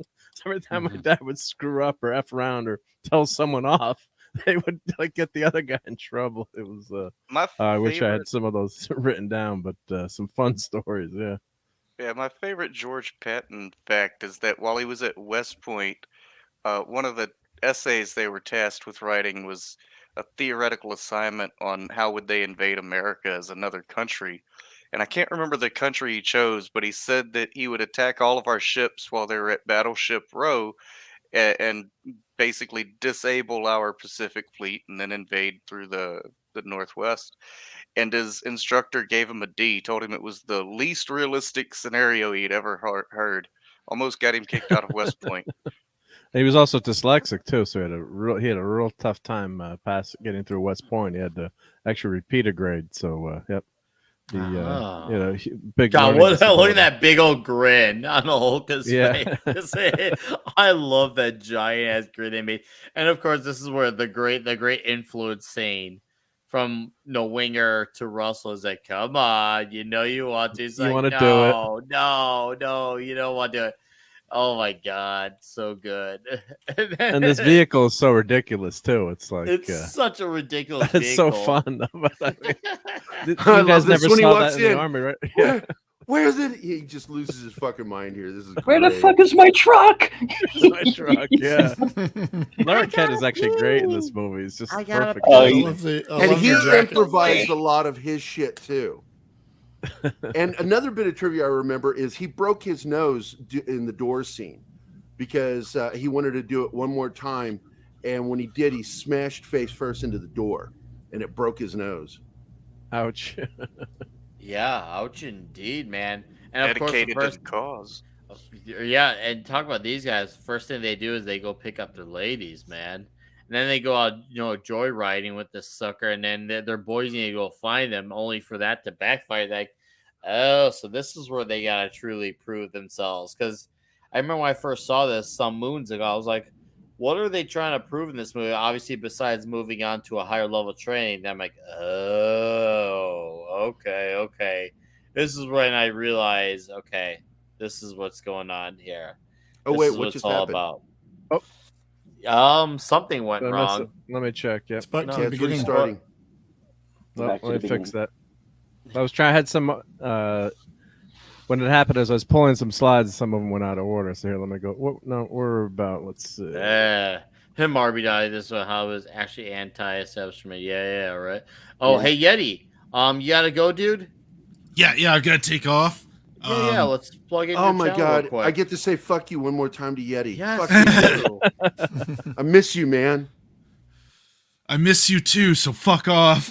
I love you. Why don't you two get a room? Come on. Yeti and I, we did shows together, man. He's my buddy. They did shows together. Oh yeah. The personal collection. It was gold. really nice. It's sexy. Did you have to sit in a little room by yourself to watch them? With the window. I wasn't by myself. You're never alone with a schizophrenic. That's what. All right, Yeti, plug away. Will you stop what do you got touching me? coming out? Just go subscribe to my channel, and if you haven't seen my Roast of the Lord of the Rings trailer, go watch that because it's funny. I'm trying to work on some other stuff and get some regular streams going again. So be on the lookout for that. All right. Got nothing else to plug right now. No, it's all good, man. Except your butthole. That comes later. All right. Well, I'll pay you for your plugs later when I pay you for a video. That way, I got your plugs covered. All right, Use Yeti. plugs. Sounds good, man. I'll talk to you guys later. See ya, all right, man. Fuck off, Gerry. Bye. Oh, right at the perfect time with this face. Oh my God. I really do miss saying that to him when he would be on the show and he'd start talking and went, "Shut up, Yeti." Oh man. You know what I really like about the movie is the character arc that Bill Murray has. Remember when movies actually had fucking character arcs? Yeah. Yep. And this one actually has. He's like a shit stirrer, right? And he's always kind of a trying fuck up too. He's like never completed anything. He quits He's everything. a slob and a fuck up. He always every time the shit hits the fan, he runs away. And now he's put in this situation where he realizes I can't run. These guys are in this situation because I put them there. So now I got to go in and his actual life. And and just from my personal, I don't know about you, Cosmic. No matter what happened in the military with me, it was the single greatest experience of my life, and it made my life better serving the U.S. Army. Oh, I should have never left. I'm so happy, and I wish I hadn't either. And there's a whole story as to why I left, and I didn't want to. And but I, one of us had to be a parent, and I decided I guess that's me. And so my wife stayed in. She ran off with another sergeant, and I had the kid. Oh my God! Hey, that dude. happens. And I gave up my career. That happens. That is much respect to you, dude. And I get that, man. For a few years, man, I was the lone parent, like being a dad and just doing it like with the mom hardly being around. So now I'm in a much more often than I realized. Oh, it does. And now I'm in a more stable situation where everything is working great now. So it's awesome. So I'm lucky it's turned around in the last few years, because prior to that, dude, it could definitely get tough when you're watch over two little ones and you're the one parent who's got to make and the military all is very strict about that too, because I had sole custody of my kid later. And I wanted to go back in after 9/11, and I would have to relinquish rights to the kid in order to do that, because I can't be the sole provider for the kid if I'm going active duty. And it's the only reason I didn't go back in the military, is because I could not give up. I was it for her, the only person that was reliable to raise her. No, of course. And dad's got to do what dad's got to do, man. That's always dad's role here. But she loves my military stories. She cracks up at all of them. Oh, good. Well, that's good. Oh my God, this is such a great scene. And I want to point out that he had that one Band-Aid on his cheek, and I thought that was so funny. That after getting blown off this fucking tower by fucking mortar round, the only thing he's got is a Band-Aid on his cheek. He didn't break his leg or anything, right? Yeah. Well, no, he had he also had some stuff around his hands. So he had some bandages around his hands too. Because I remember when he approached them at when they met up with him over in Italy. Like, you see him walking up to everyone by surprise, like, okay, Hoka's here. And yeah, there's some stuff around his hands too. I will say that he didn't break his legs is probably the most believable part of it, because as somebody trained, if he's ranger and whatnot, he's probably been through airborne. He knows how to fall 40 feet and not break his legs. I don't want to I gotta practice tell you, man, a lot Yeah, of practice. I wouldn't know. I wouldn't know Cosmic. I wouldn't know how that works. But as far as falling down for what, 10 feet high? Do you think was that when he took that fall? Well, they rode the tower About down 30 or as it 40 went feet. down. Yeah. Now, I actually broke my leg during basic training, and I had a hairline fracture across the tib, and Just the tip. just the tib.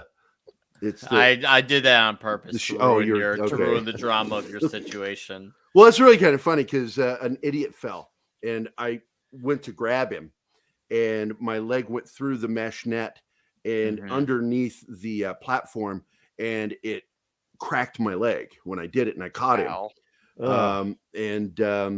So I became what's referred to in the military as a profile. You remember that shit, Cosmic, don't you? Yeah, medical profiles. Oh, medical profile. And I got so irritated by it because I wanted to be doing this shit. And I spent like a week in a cast, and then I had to take it easy from there for another week or two. And there's always somebody who's going to give you shit about it. Like, they do. They like they separate you. All my profiles. And I'm like, Jesus Christ. Stand behind the platoons who are forced to go behind everybody. Oh, they're just dicks. Drill sergeants are awesomely funny and mean. But in the end, I had the threat of being recycled if I didn't pass my physical test to run. And so I overdosed on ibuprofen and went blind going into my third lap because it impacts your blood pressure when you take too much ibuprofen, and it caused pressure on my optic nerve. And so I blacked out, and I yelled at my guys, and they couldn't touch me. They can't touch you. Otherwise you get an auto fail. So they ran to the left of me and in front of me and behind me and ran with me for the last lap and a half to make sure I didn't leave the lane. Right. Because you have to stay on the track.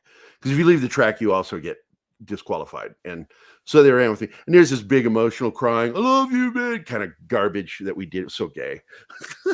Oh, but tell me more about There's a lot of weirdly, strangely gay things in the military. There really is. I told somebody once, I said, being in the military is a lot like prison, just a lot less gay sex.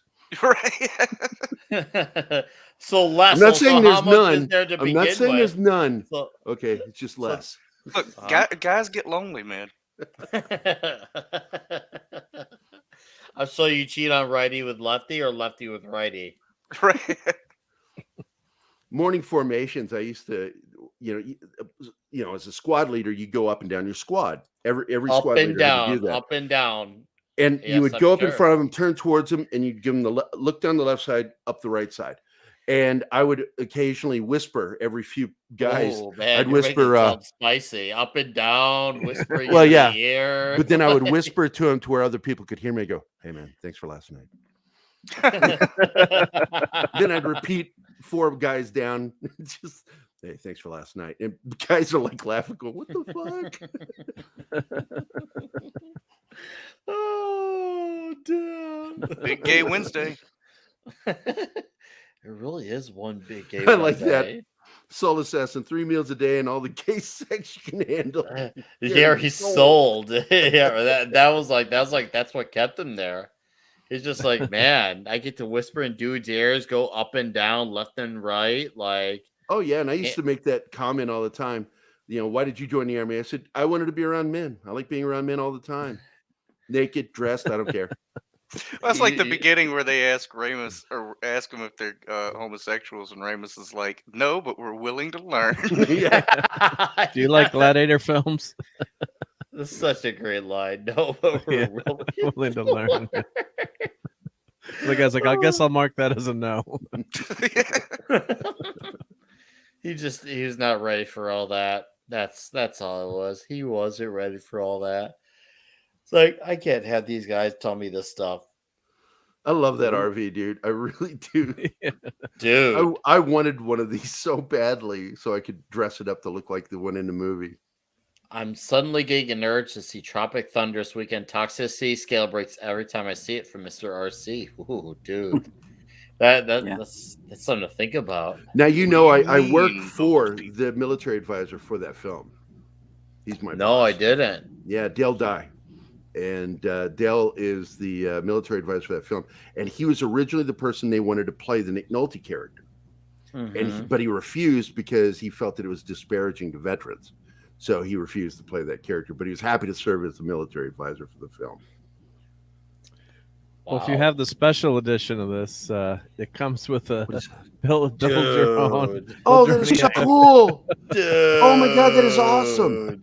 That comes with the DVD. Yeah, it comes with the DVD. So I never did it. I should copy it and make it. Buy that. Jesus, I don't know if it still does, but this was the special edition. One of those collector editions. So, and wow, so you can cut it out, build your own EM50, and go to. I would like to find a model kit of that vehicle, and then dress it up to make it look like the movie. Yeah, it is a great looking vehicle. I mean, it's hysterical, but it's just so awesome. And when you see it, everyone knows what the heck it is. So Soul Assassin, I'm a freelance comic book artist. I don't make the money to buy one.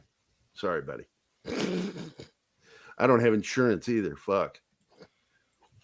Oh, I love this part. This is so good.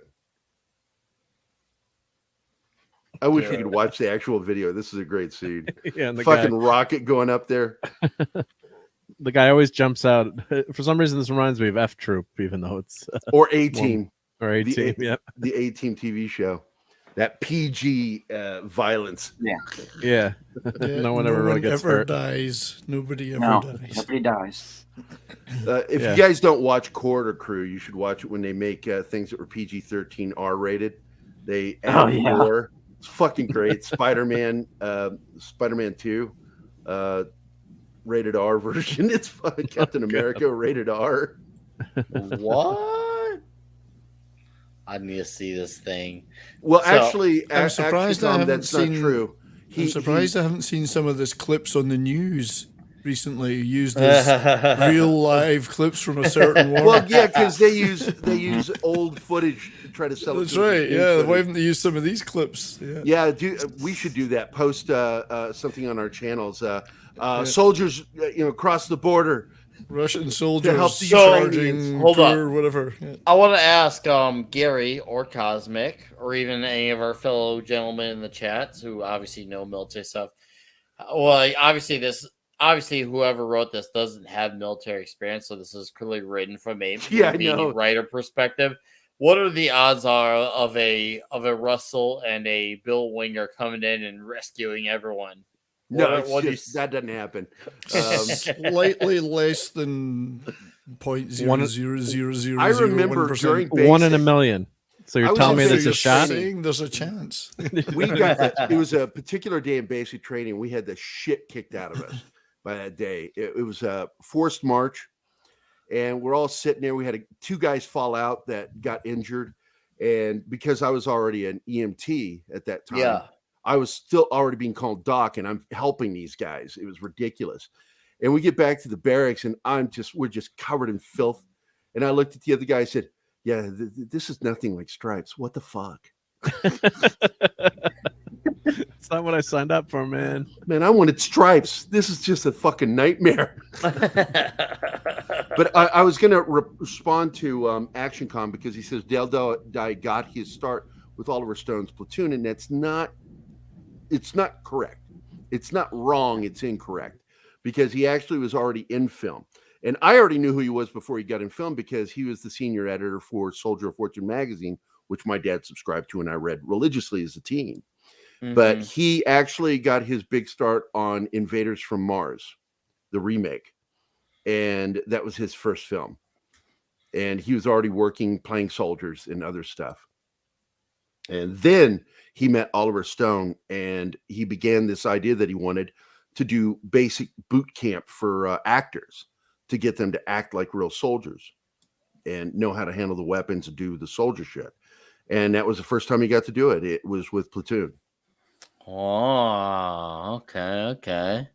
Nice, dude. And it's funny because he's referred to as Hollywood's drill sergeant because of what he did.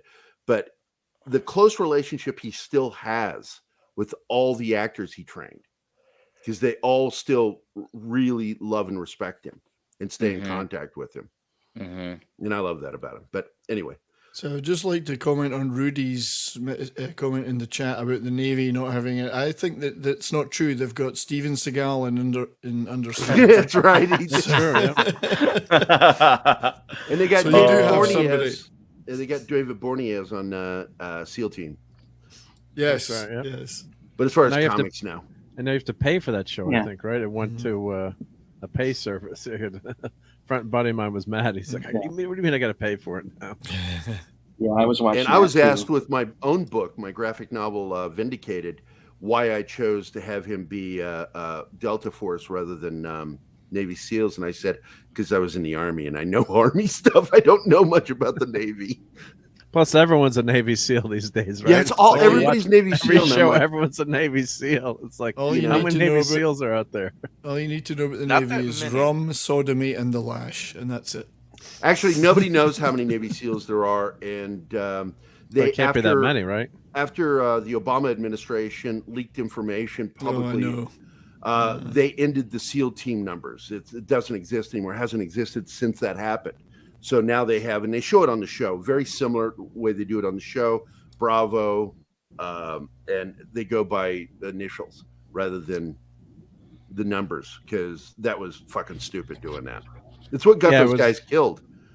Yeah, because they, so now you can't trace who it is. Yeah, I was at a party for a book signing by a buddy who, his dad was in the military, he was in the military, and all these military guys there. So I'm just talking to me, just innocent, talking to a woman there, and they're like, well, what does your husband do? He's like, oh, he's a Navy SEAL. And I was just joking with other friends, like, if this was another party or something, you'd be like, I'll just walk away slowly, I wasn't talking to you. This is totally innocent. It was a book signing thing, but like, what was the one guy you don't want to like hit on someone at a bar or something, and it's would be like a Navy. Oh, what's your husband? What's your boyfriend do? Oh, he's a Navy SEAL. I'll be seeing you later. Yeah. I want to point something out. YetiCast just said something there about me being a medic and why I always wanted to check guys' prostate when I didn't have to. I actually had a guy walk up and whip his dick out in front of me while I was on my bunk. Whoa. And he says, hey, Doc, can you take a look at this? Something doesn't look right. And you said, I'm sorry, I don't have my glasses on. It's too small. I didn't say that. I just jumped up and backed away from him.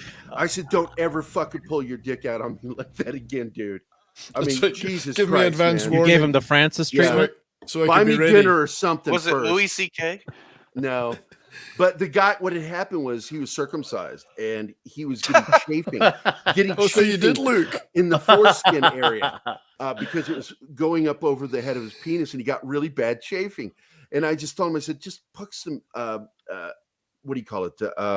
For hemorrhoids, Preparation H on there. I said, it'll be just fine. That or get some Vagisil. And he's like, really?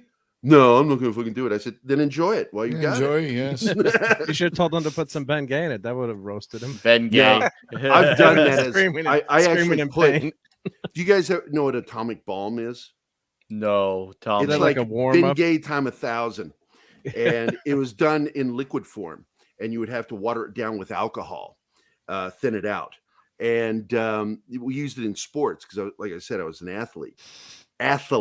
Anyway, and we had a guy on our team. I don't want to say his name because I still know him. He was played a special position in the in the football team, and got a little cocky. So he had jock itch formula in his locker, and we got into his locker and put atomic bomb in there and with our fingers, and put it into the bomb. And so when he put the atomic bomb on his dick, it was one of the funniest, happiest moments of my life. One of the dumbest things we used to do in the military was the Icy Hot challenge. Oh God, I've heard of that. We didn't do it, thank God. Yeah, yes, Snail Messiah. We do know it's athlete. And tell them where it was, what you had to do. Tell them. Yeah. The Icy Hot challenge is you all get you a good tube of Icy Hot, squirt it in your hand, and then everybody grabs their dick, and whoever can hold on the longest wins. This is why I joined the Air Force. We didn't do shit like that. Well, you know, in fact, pretty much we didn't do anything military. We just stood thousands of miles back and launched aircraft to bomb the shit out of people. It's pretty easy, really. You know, 70s, had you had gone into those services, you have gotten a rise off all of them just with the sounds of your voice. Like, they would have been all guns blazing with that rising. Could just have intimidated them all with it. And Snail Messiah, I'm assuming you know the joke I just made when I said athlete. That's from the movie Benchwarmers. That's right, yeah. Where David Spade goes, athletes. And then he says, that's amazing. Love that joke. Oh, I love this ending stuff with the newspapers. This is great. Local boy. So apparently, like, I scrolled down the cast list at IMDb, and Bill Paxton was one of the soldiers. Yeah, he was in this. He had I didn't spot him there, but no dialogue. I didn't spot him either. Yeah, I mean, he's obviously we're just getting every few seconds getting a still. But and the other bit of trivia I'd heard was that, and I don't remember seeing if it was her, but Kate Mulgrew was meant to be one of the women in the shower that John Larroquette is spying on with his. I'm glad I didn't know that when I watched. And all of that shit that he said when he's doing that was improvised. Yeah, apparently one of them was Kate. One of them was Ivan Kate Mulgrew. didn't know what a fucking loofah was, and he had to ask him, "What the hell is a loofah?" A loofah. I wish I was a loofah. Yeah. I didn't know you could do that. There's that one Band-Aid again on his face. I love that. Yeah. Hulking that Band-Aid. Kate had a body on her back. Some of these ended up out of order. Sorry, because I was pulling some of the naughty bits out, and then when I was clipping, it went back to the other numbers. So some are out of order. I'm glad you called them naughty bits. That's the best part. Naughty bits. It reminds me. I did them, so I didn't miss. I would eat that burger. Hulkaburger. That would be awesome, wouldn't it? Yeah, I used to work with a coworker and who retired recently. He was from the UK, and every time we sold this candy. It's called Nutty Bits, but whenever he called it Naughty Bits because it sounds like the candy's called Naughty Bits and not Nutty Bits. And so I'm like, hey Alec, can you say Nutty Bits for me? He'd be like, could you try my Naughty Bits? I'm like, hey, you said Naughty Bits again. And yeah, it's just one of those things where no matter how many times he tries to say it. And I noticed too, British people are really good at sounding American, but American people are not as good at sounding British. Well, English actors have a tendency of being nasally. I can always spot it with them when they're doing it. I think the best American accent I've ever heard, though, neutral accent, was the gentleman that played House. Oh, Hugh Laurie. He was not. Hugh Laurie did it spot on. No nasal. A lot of people didn't realize he was English. Yeah. Yeah. Well, even they didn't when they auditioned him. Oh, they didn't realize. No, yeah, he went in there doing American. You know, and I thought that was great. But he did your neutral American. He'll always be the Prince Regent on Blackadder to me. Yes. What's so funny when you're watching these shows and then you hear the actors talking and you find out how many are British, you know. Or Australian. That's even worse. You're like, my God, that guy was playing a guy from Tennessee and he's actually Australian. You know? Yeah, because like if you watch the movie LA Confidential, your two main characters in that are Australian. Aussies, yeah. Yeah. Did y'all notice Gary's ear go up when Nick said nutty bits? Now I got to tell you, we actually have something in the military. I know Cosmic knows this one. The extra ammo sack that you attach to for your saw gunner. That's called a nut sack. And because it looks like a scrotum. It looks like a big old scrotum. It looks like a big old scrotum. Dude, I love this where they show the post the Tiger posters Bee. of what became of all the life. Went a dream date with Oates. So before there was Tiger Blood, there was Tiger Bee. Tiger Bee, yeah, that's right. That's some Charlie. I think I've got a few copies of that lying around from I've got a lot of old pulp magazines. Yeah, I took a picture of one of the guys I served with. He was one of those really handsome guys, perfect chiseled, good looks. And I did a Tiger Beat fake cover with him. Nice. I love that picture. Course. Yeah, right. And it shows you don't have to have a ultra busy background to make it look badass and cool. It's just simple blue and white letter in back of him. He's kind of doing a pose, and that's it. And you can make a great looking photo just off of those basics without enhancing things that are not of Arctic. Very Arctic Command welcomes news. Oh my god! Which is actually quite ironic because Arctic Command's quite important because of various reasons, like rubbed up against the Russia and so on. God. This is our No. You're good, man. D-Bud, you're right. I have actually 2 Bobby Sherman posters, D-Bud. So 1 for each eye. Yeah, I remember Bobby Sherman. 1 for each eye. So, oh man, no, it's so weird that this movie is an hour and 46. It's definitely, I would, if I had watched it, I would maybe guess at 90 minutes. It feels like a 90 minutes shorter when you're watching it. It passes quite quickly. Yeah. Well, the extended version's about 2 hours, so I guess it's been so long since it's been so long since I watched the regular version. I guess the going into Czechoslovakia is also much longer. And by the way, you brought up Bill Paxton. I just remembered Timothy Busfield is in this, and you actually do see him. Yeah. You see him. Yep, he's in the credits too. Yep. All right, killer. So deleted scenes. Why don't you tell us your thoughts on the movie and you go ahead and rate it and toxicity and greatness. All Steven? right. Yeah, there he is. Okay, you scared me for a second. I'm like, oh no, dude. Yeah, he's breathing heavy because he just ran from the bathroom. Am I still here? Not that time. Come on. What do I think of the movie? Well, hey, I enjoy it. I wish they made more movies like it today, but they're just so uninterested in making entertaining movies. And this is all this movie tries to do. You know, it's a comedy. It's for adults. Oh yes, but definitely for adults. Don't put your kids in this, people. No, because well, like I was saying before we went on the air, it was today was actually my first time watching this movie from beginning to end. Wow. Because for 2 reasons. It's like I was always cursed to like only see half of the movie, the second half of it, which is all of the Czechoslovakia and all the Germany stuff and all that. Right, but I was for whatever reason I was never allowed to watch the first half of the movie. And today I found out why. Do tell. The shower scene. There are so many sights to see. So I was like, oh, that's why they kept me out of the room for half of the. Okay. So that got answered after 40 years. But yeah, this movie's a lot of fun, and I don't, with the exception of maybe the mud wrestling scene and a couple of other bits here and there, I don't really think it's Aunt that Jemima toxic. treatment scene. Come on, it's toxic. I think it's pretty toxic. Yeah, you probably couldn't do that today. There's Chippendale's men there. Don't forget, there's Chippendale's men there.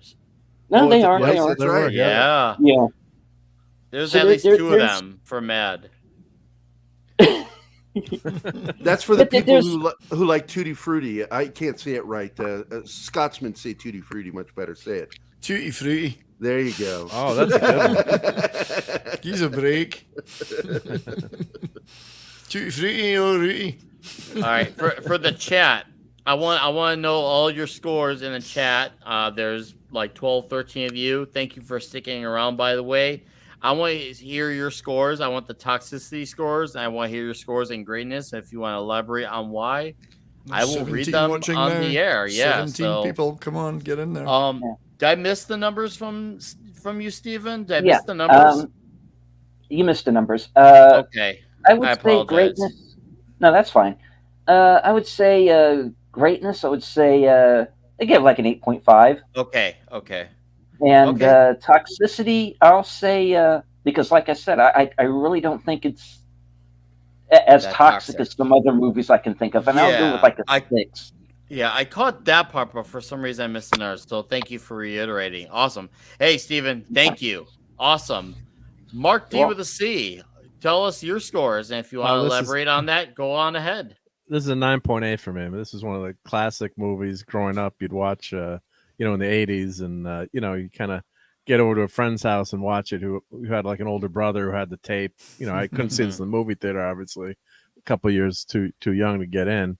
But yeah, and it was just one of those, God, you quote that movie and over, right? Like it's too bad, Deleted. You missed the first half of the movie for all those years. But of course, seeing those shower scenes and all those different scenes as a kid, I would not. That would have been a no back in the Yeah, you don't see those kind of that doesn't happen in a movie anymore. It's a much more innocent. All the stuff is innocent too. I mean, it's really not. It's it's not malicious harmless or anything. Yeah, it's not malicious, but all the quotes, the ox teaching the dumb guy to play cards. What would you do here? Just show me your cards. Making up fucking rules.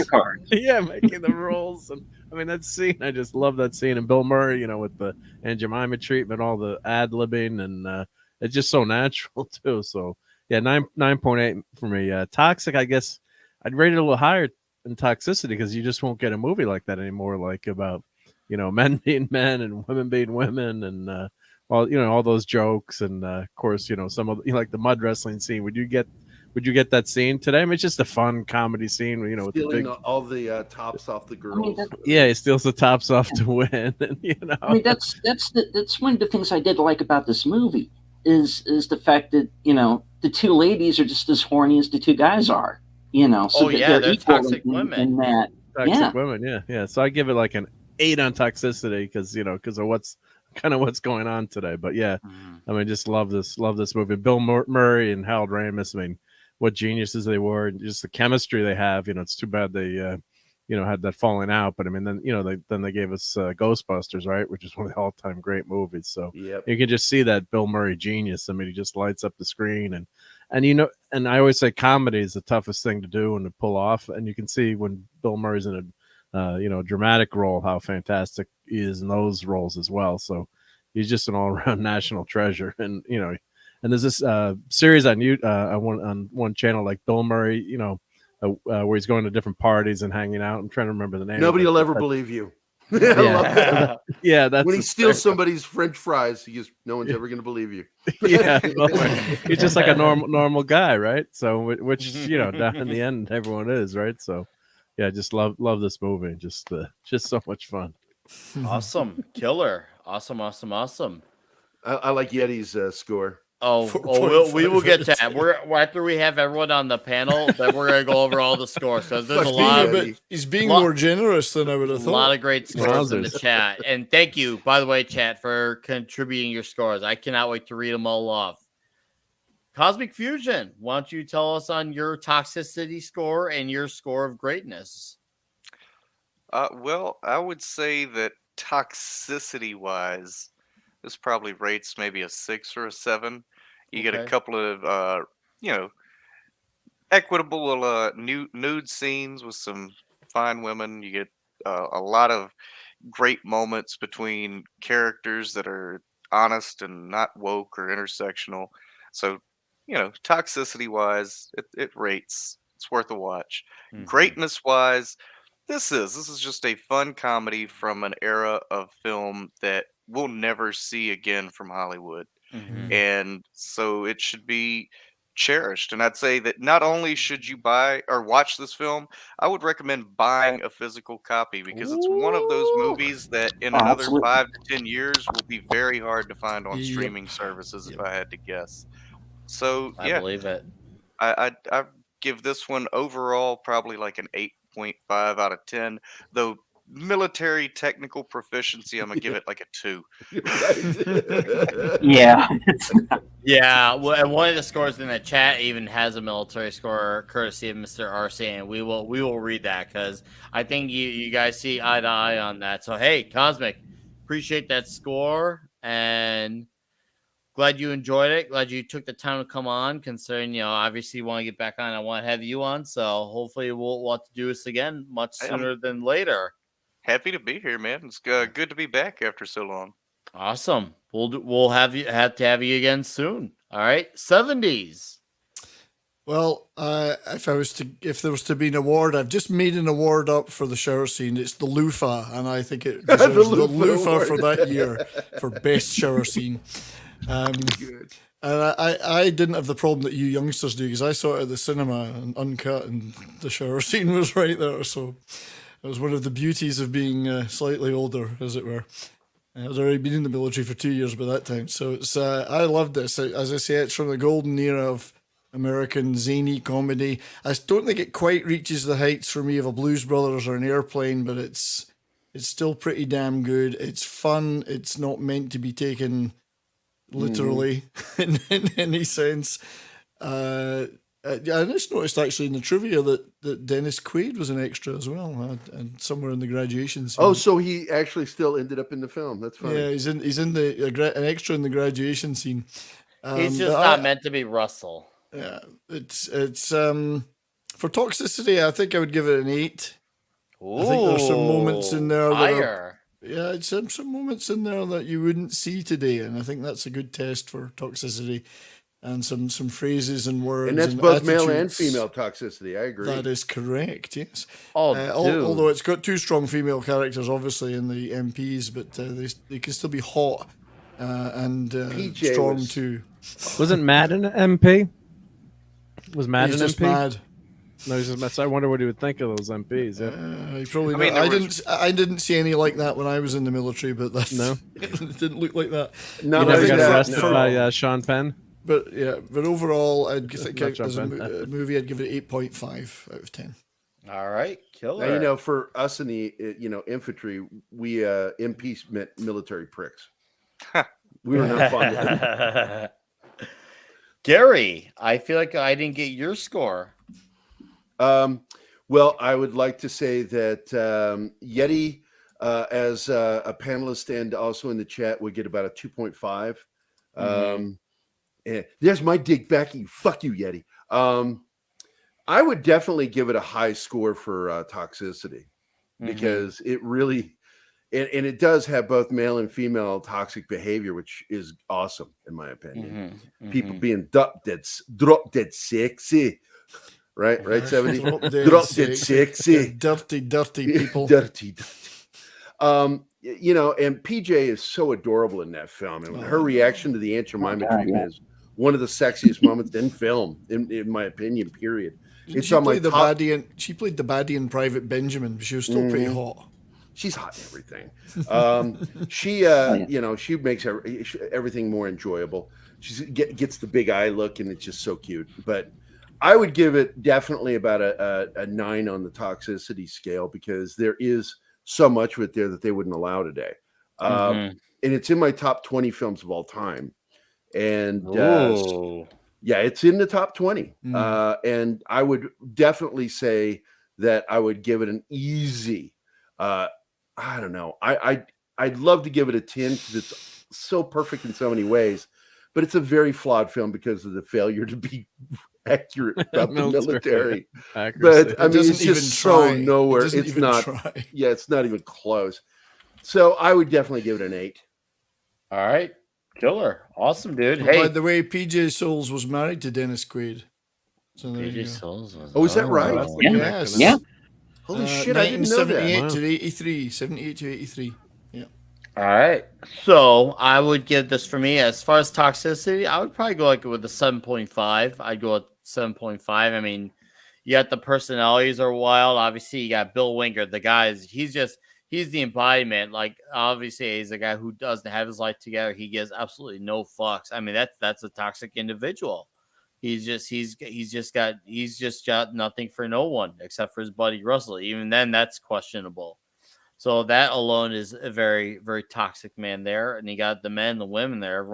They're all just horn dog, man. They all just want to get on the hump attacks towards each other. So yeah, I'd say 7.5. That's a fairly toxic score. As far as greatness, I'm going to go with an 8.7 on this one. 8.7 as far as the greatness. Ivan Reitman made a fantastic flick, and the comedy has stood the test of time, and I still get a kick out of the opener to this day. Like, the move, once again, another movie that is still funny to watch, and you can still laugh and watch it, and that's great for as far as repeat viewings. Comedies, best movies are best when they're repeat watches, because you can sit the the laughs still have the similar effect, or if not the same effect. So I'm going to rate the scores. Another Monster at 8.5 for the movie. Toxicity 7. Imperitus 8 out of 10 for the Toxicity. 8.5 for Greatness. Rob Oates says Toxicity 7. Greatness 8.5. RC says Military Movie 3 out of 10. Very honest there. Toxicity 8 out of 10. Overall 8.5. All right. And then Rudy says Toxicity is a 6. Well, the movie itself is a 9. Then Soul Assassin, 10 out of 10 Naughty Bits or Nutty Bits. And 10 out of 10 Toxicity is going to be a 9, but the close up on that chick's ass gave it a point. A+ movie. And then D. Bud Martin here, Toxicity is a 9.2. Look at that mud wrestling scene. Greatness 8.8. Nope. All right. And then Yeti Cat says I gave this movie a 9.10. And Gerry stories are a 4.5 out of 10. All right. Ouch. Yeah, right. Very, very generous. Very generous. Fuck you, 270s. Fuck you. So, you know what? See, the reason I say it, Gary, is if he gave you 0 out of 10 for your stories, you would know they were the best stories ever. If he gave you 0 out of 10, the less he gives you, the better they are. The better they are. There you go. You learn something new every day. But anyways, chat, I know appreciate you all as always coming on, supporting Toxic Tuesday.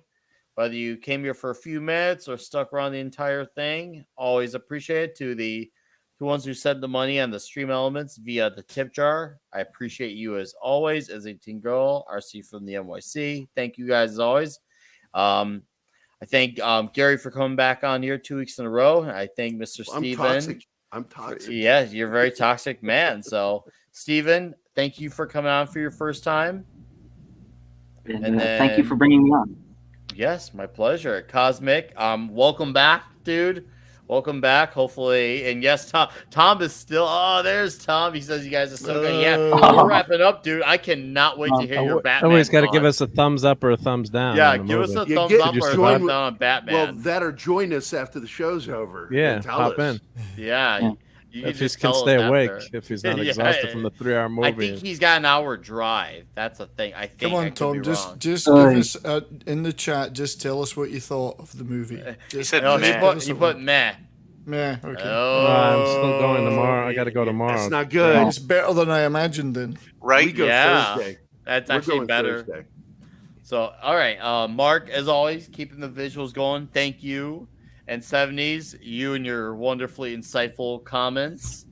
Always keeping it real. I'm certainly trying to incite something, that's for sure. Ooh, and Tom says 90 minutes too long. Ooh, that's going to warrant for a great discussion. 90 meters too long. Yeah, so, okay. Anyways, guys, before we plug in the channels, next week's flick is another very toxic comedy. I would actually argue that it's far more toxic than Stripes. We're going to go to a very specific house with a very specific Belushi. I knew it. Animal House. Awesome. Yep. We're headed to the Animal House next Tuesday night. 10 out of 10. 10 out of 10. I can't imagine how much is going to have to be clipped from that one. That'll be an easy clip, right? Yeah, just show like the opening music and credits where they're walking into the college. And that's it. We're done. Yeah, maybe it's gonna be so toxic we might just have to throw in Drew's dong on the side just to talk about it. Talk about it. Yes, Animal House is gonna be huge. I have so many high school memories attached to that flick, so it's gonna be great. It's gonna be huge. So that's gonna be the one. And now we will plug in channels and final thoughts for everyone. I'll start with our wonderful deleted scenes, sir. I don't know if you got anything to plug or if you just want to say any final thoughts. Whatever it is you want to say, go ahead and say it. Okay. Final thoughts on the movie. Okay. Something that we did not bring up. Rachel is not a combat model. That's for the Blade Runner fans out there, folks. You know I'm the founder of the fan club, right? Yes, but was that Of really course. Rachel, or was it a replicant MP? Replicant, for she's sure. a basic pleasure model. That's what she is. Basic pleasure model, yeah. All right. Good one. Like, Good one. Well, thank you.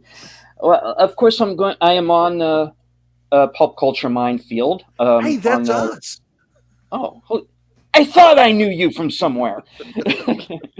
I'm on Pop Culture Minefield on Fridays and on occasion Saturday afternoons. I am on Rambling Canucks karaoke Saturday night. Mm-hmm. I co-host Saturday Serial with Matt Allen on Bud Boy Productions, and that's Saturday mornings. And I also appear with Jedi Bill 797 for Sunday Western Theater. And of course, you'll find me in the chats and Midnight Seds, Latino Slant, and whatever I have time to do during the day. Killer. Awesome, dude. And guys, thank you, Mark, for playing. This is where Mr. Deletions, he is on Twitter, pretty active on Twitter, so that's where you can follow him. And yes, he's right. You can see him on the chats, especially Midnight's Edge, Pop Culture Minefield. Follow him there. He's a very big supporter of a lot of the channels on here, and the least we could do is pay it forward to him and give them a follow back. So thank you, Steven, and I'm sure this will not be the last time we do this again. Oh, anytime. Put me in, Coach. I'm ready. All right, killer, dude. Now, put me in, Coach. I'm ready. I know that's a song that went into my head too. Yeah, 70s. Plug in your channel. That 70s Rock Fan is my channel. I do have a radio channel too. That 70s Rock Fan Radio. I will probably have another couple of videos out in the next few days, music related. I have a weekly show every 2 p.m. Mondays. That's 2 p.m. Pacific. This week's, if you didn't see it, was all about the big questions, metaphysical questions. What is reality? Why is there something instead of nothing? I actually think it went rather well, and I think we answered most of the questions. So all these thousands of years of philosophy and science, waste of time. a 2-hour, 3-hour show on YouTube. We solved it. Yeah, it's solved. So if you get the chance to watch that replay, and you might find that was quite amusing. But that show is working out quite well, I think, that weekly show. I've got schemes and plans for some other specials. And next thing I'll be on a regular scheduled basis is Friday night on Foul Law Productions MFR Cocktail Lounge. So look for me there. Thank you, everybody, for watching tonight, by the way. Awesome. Thank you, 70s, as always. And I look forward to talking about the absolutely ultra toxic Animal House with you next week. I tell you right now, it's 11 out of 10, and it's one of my 5 favorite movies of all time. So, and I agree with Rudy here. Any panel is always better with him on. Thanks, Rudy. He's right, you know. Sure. Rudy is right. I'm blushing now. Top of my head's blushing. Yeah, the top of your head. That or your scrotum. Mark D that's with as big. It looks a bit like this, actually. So. Plug in, How am I going to deal with that intro? Just kidding. Not much. There's not much you can do with that. I'll hand it off to you. You'll hand it off to me. Yep.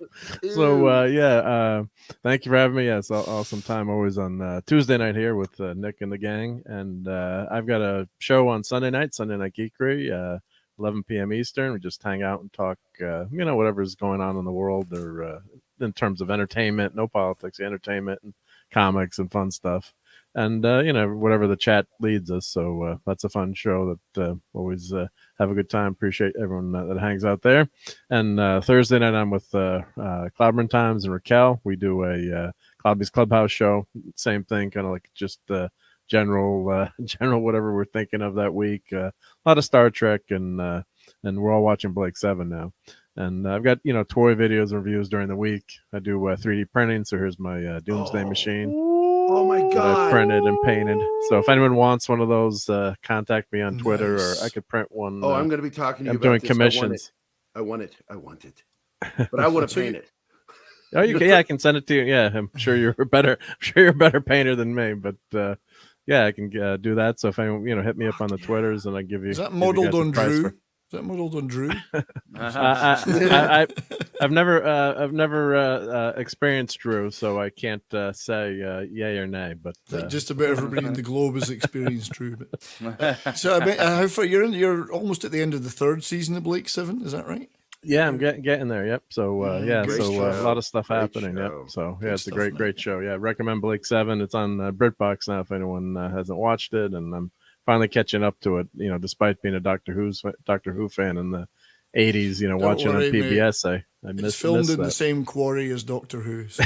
Yeah, but it's all good. Yeah, it's fun to watch something new / old for a change. So yeah, it's been good. So.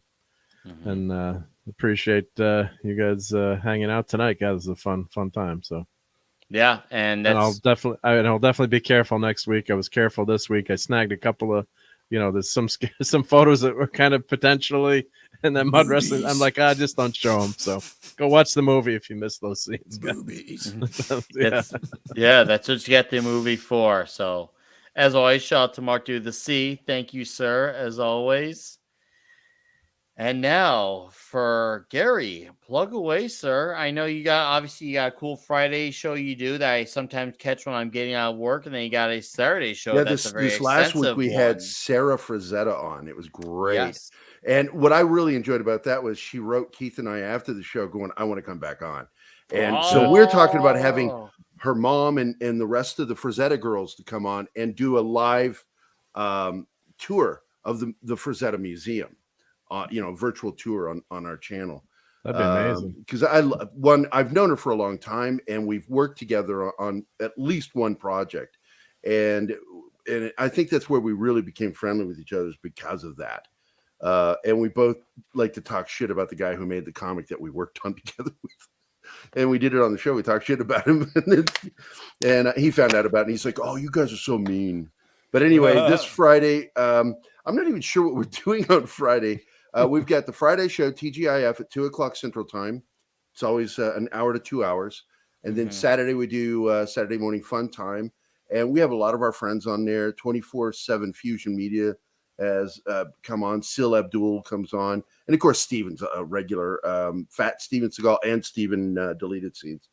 And I wanted to point out, because this is important, that 70s left this out, but that he teaches a class called Scottish 101, where he teaches common phrases of Scotland to people who don't know Scottish. And as I recall, in the first lesson you learn, does the room come with haggis? And does the bride come with haggis? Do the potatoes come with haggis? It's always got haggis in it because they're Scottish and they eat gross shit. The bride never comes with haggis because it's too gross to come with. But I really like this because I like you guys a lot. And it is, like the guy said in the chat, it's like hanging out with your buddies.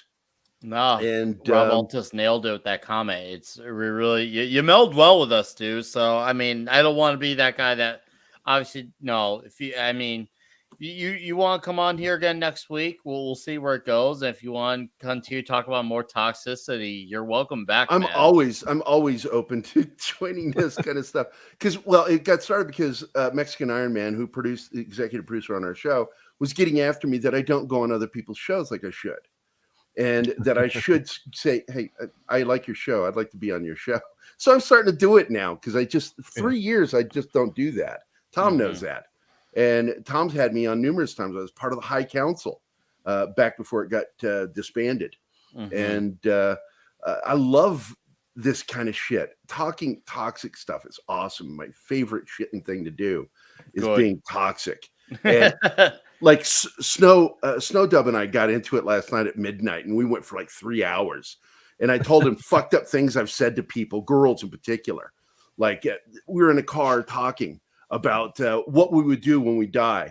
And everybody's talking, and finally it gets my turn. And I said, when I die, I want to be cremated and then turned into a soup and forcefully injected into Jennifer Connelly's ass. And I want someone to stand there while she's I'm being injected into her ass saying, that's right, bitch, take it all. And the girl took me serious and wouldn't go back out with me again. She thought I meant it. And I'm like, no, I'm just fucking around. making up Oh. shit. But I'm very Yeah. toxic. Yes, you are very no, and don't you change for that. I mean, and Rudy agrees. You have been awesome to the panel. Rudy agrees. So Yeah, it's nice meeting you, Rudy. We need a friend on Twitter if you're on there.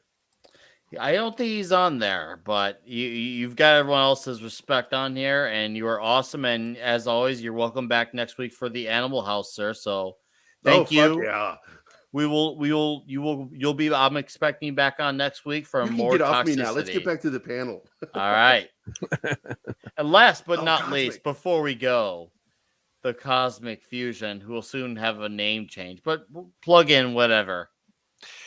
Yeah, you can definitely check out my channel right now. There's only one show that runs on it. It's every Monday. It's called Galactic Garage, and we just talk about cars. But yeah, here in another week or so, I will be advertising the hell out of my new channel. So look forward to that. Great. All right. Hell You yeah. heard the man. All right, cool. Thank you. All right, guys, and last but certainly not least, me. I'm gonna record 2 videos within the next 24 hours. One, I'm gonna be reviewing these Hostess key lime cupcakes. And Key lime cupcakes, those are fancy. Yeah, look at Oh my god, that looks amazing. Awesome. And that's but you know how Billy Mays used to also say that classic quote, but wait, there's more. Dude. But wait, there's more. Oh, can a Corey apple? This Getty corn apple. That's Jackie Gleason. I fucking love that. Yeah. Now, Hey, tell That's an me, old timer Nick, joke. Nick, do you have to Nice, eat all Nick. 16 of those when you do the review? No, Oh my I'm God, that just looks taste amazing. testing so people know, like, hey, is this worth buying? So I'm gonna do one video on that, and I'm also gonna review the new video from the band Midnight. They're like Motorhead and Venom getting into an orgy together, and they create a very black and rolled mixture of sleazy, punky metal greatness. Their album's called Let There Be Witchery. I'm gonna be reviewing that, and I'm gonna have YetiCast edit that. But except this review is be done Macho Man style, so you have to keep your eyes and ears open. Macho For that. Man. And then this Friday night on the Comic Shop Talk, we'll be discussing Amazing Spider-Man issues 1 through 4 and Amazing Fantasy number 15. So that's gonna be fun as well. And you can always find me too yelling at park cars on Mondays with Comics Division. So, anyways, guys, I'm tired as fuck. I've been going since 5 a.m. Chat, you have a great night. I'm sure there's another great badass stream you could go watch. But as a critical drinker, I'd like to say, go away now.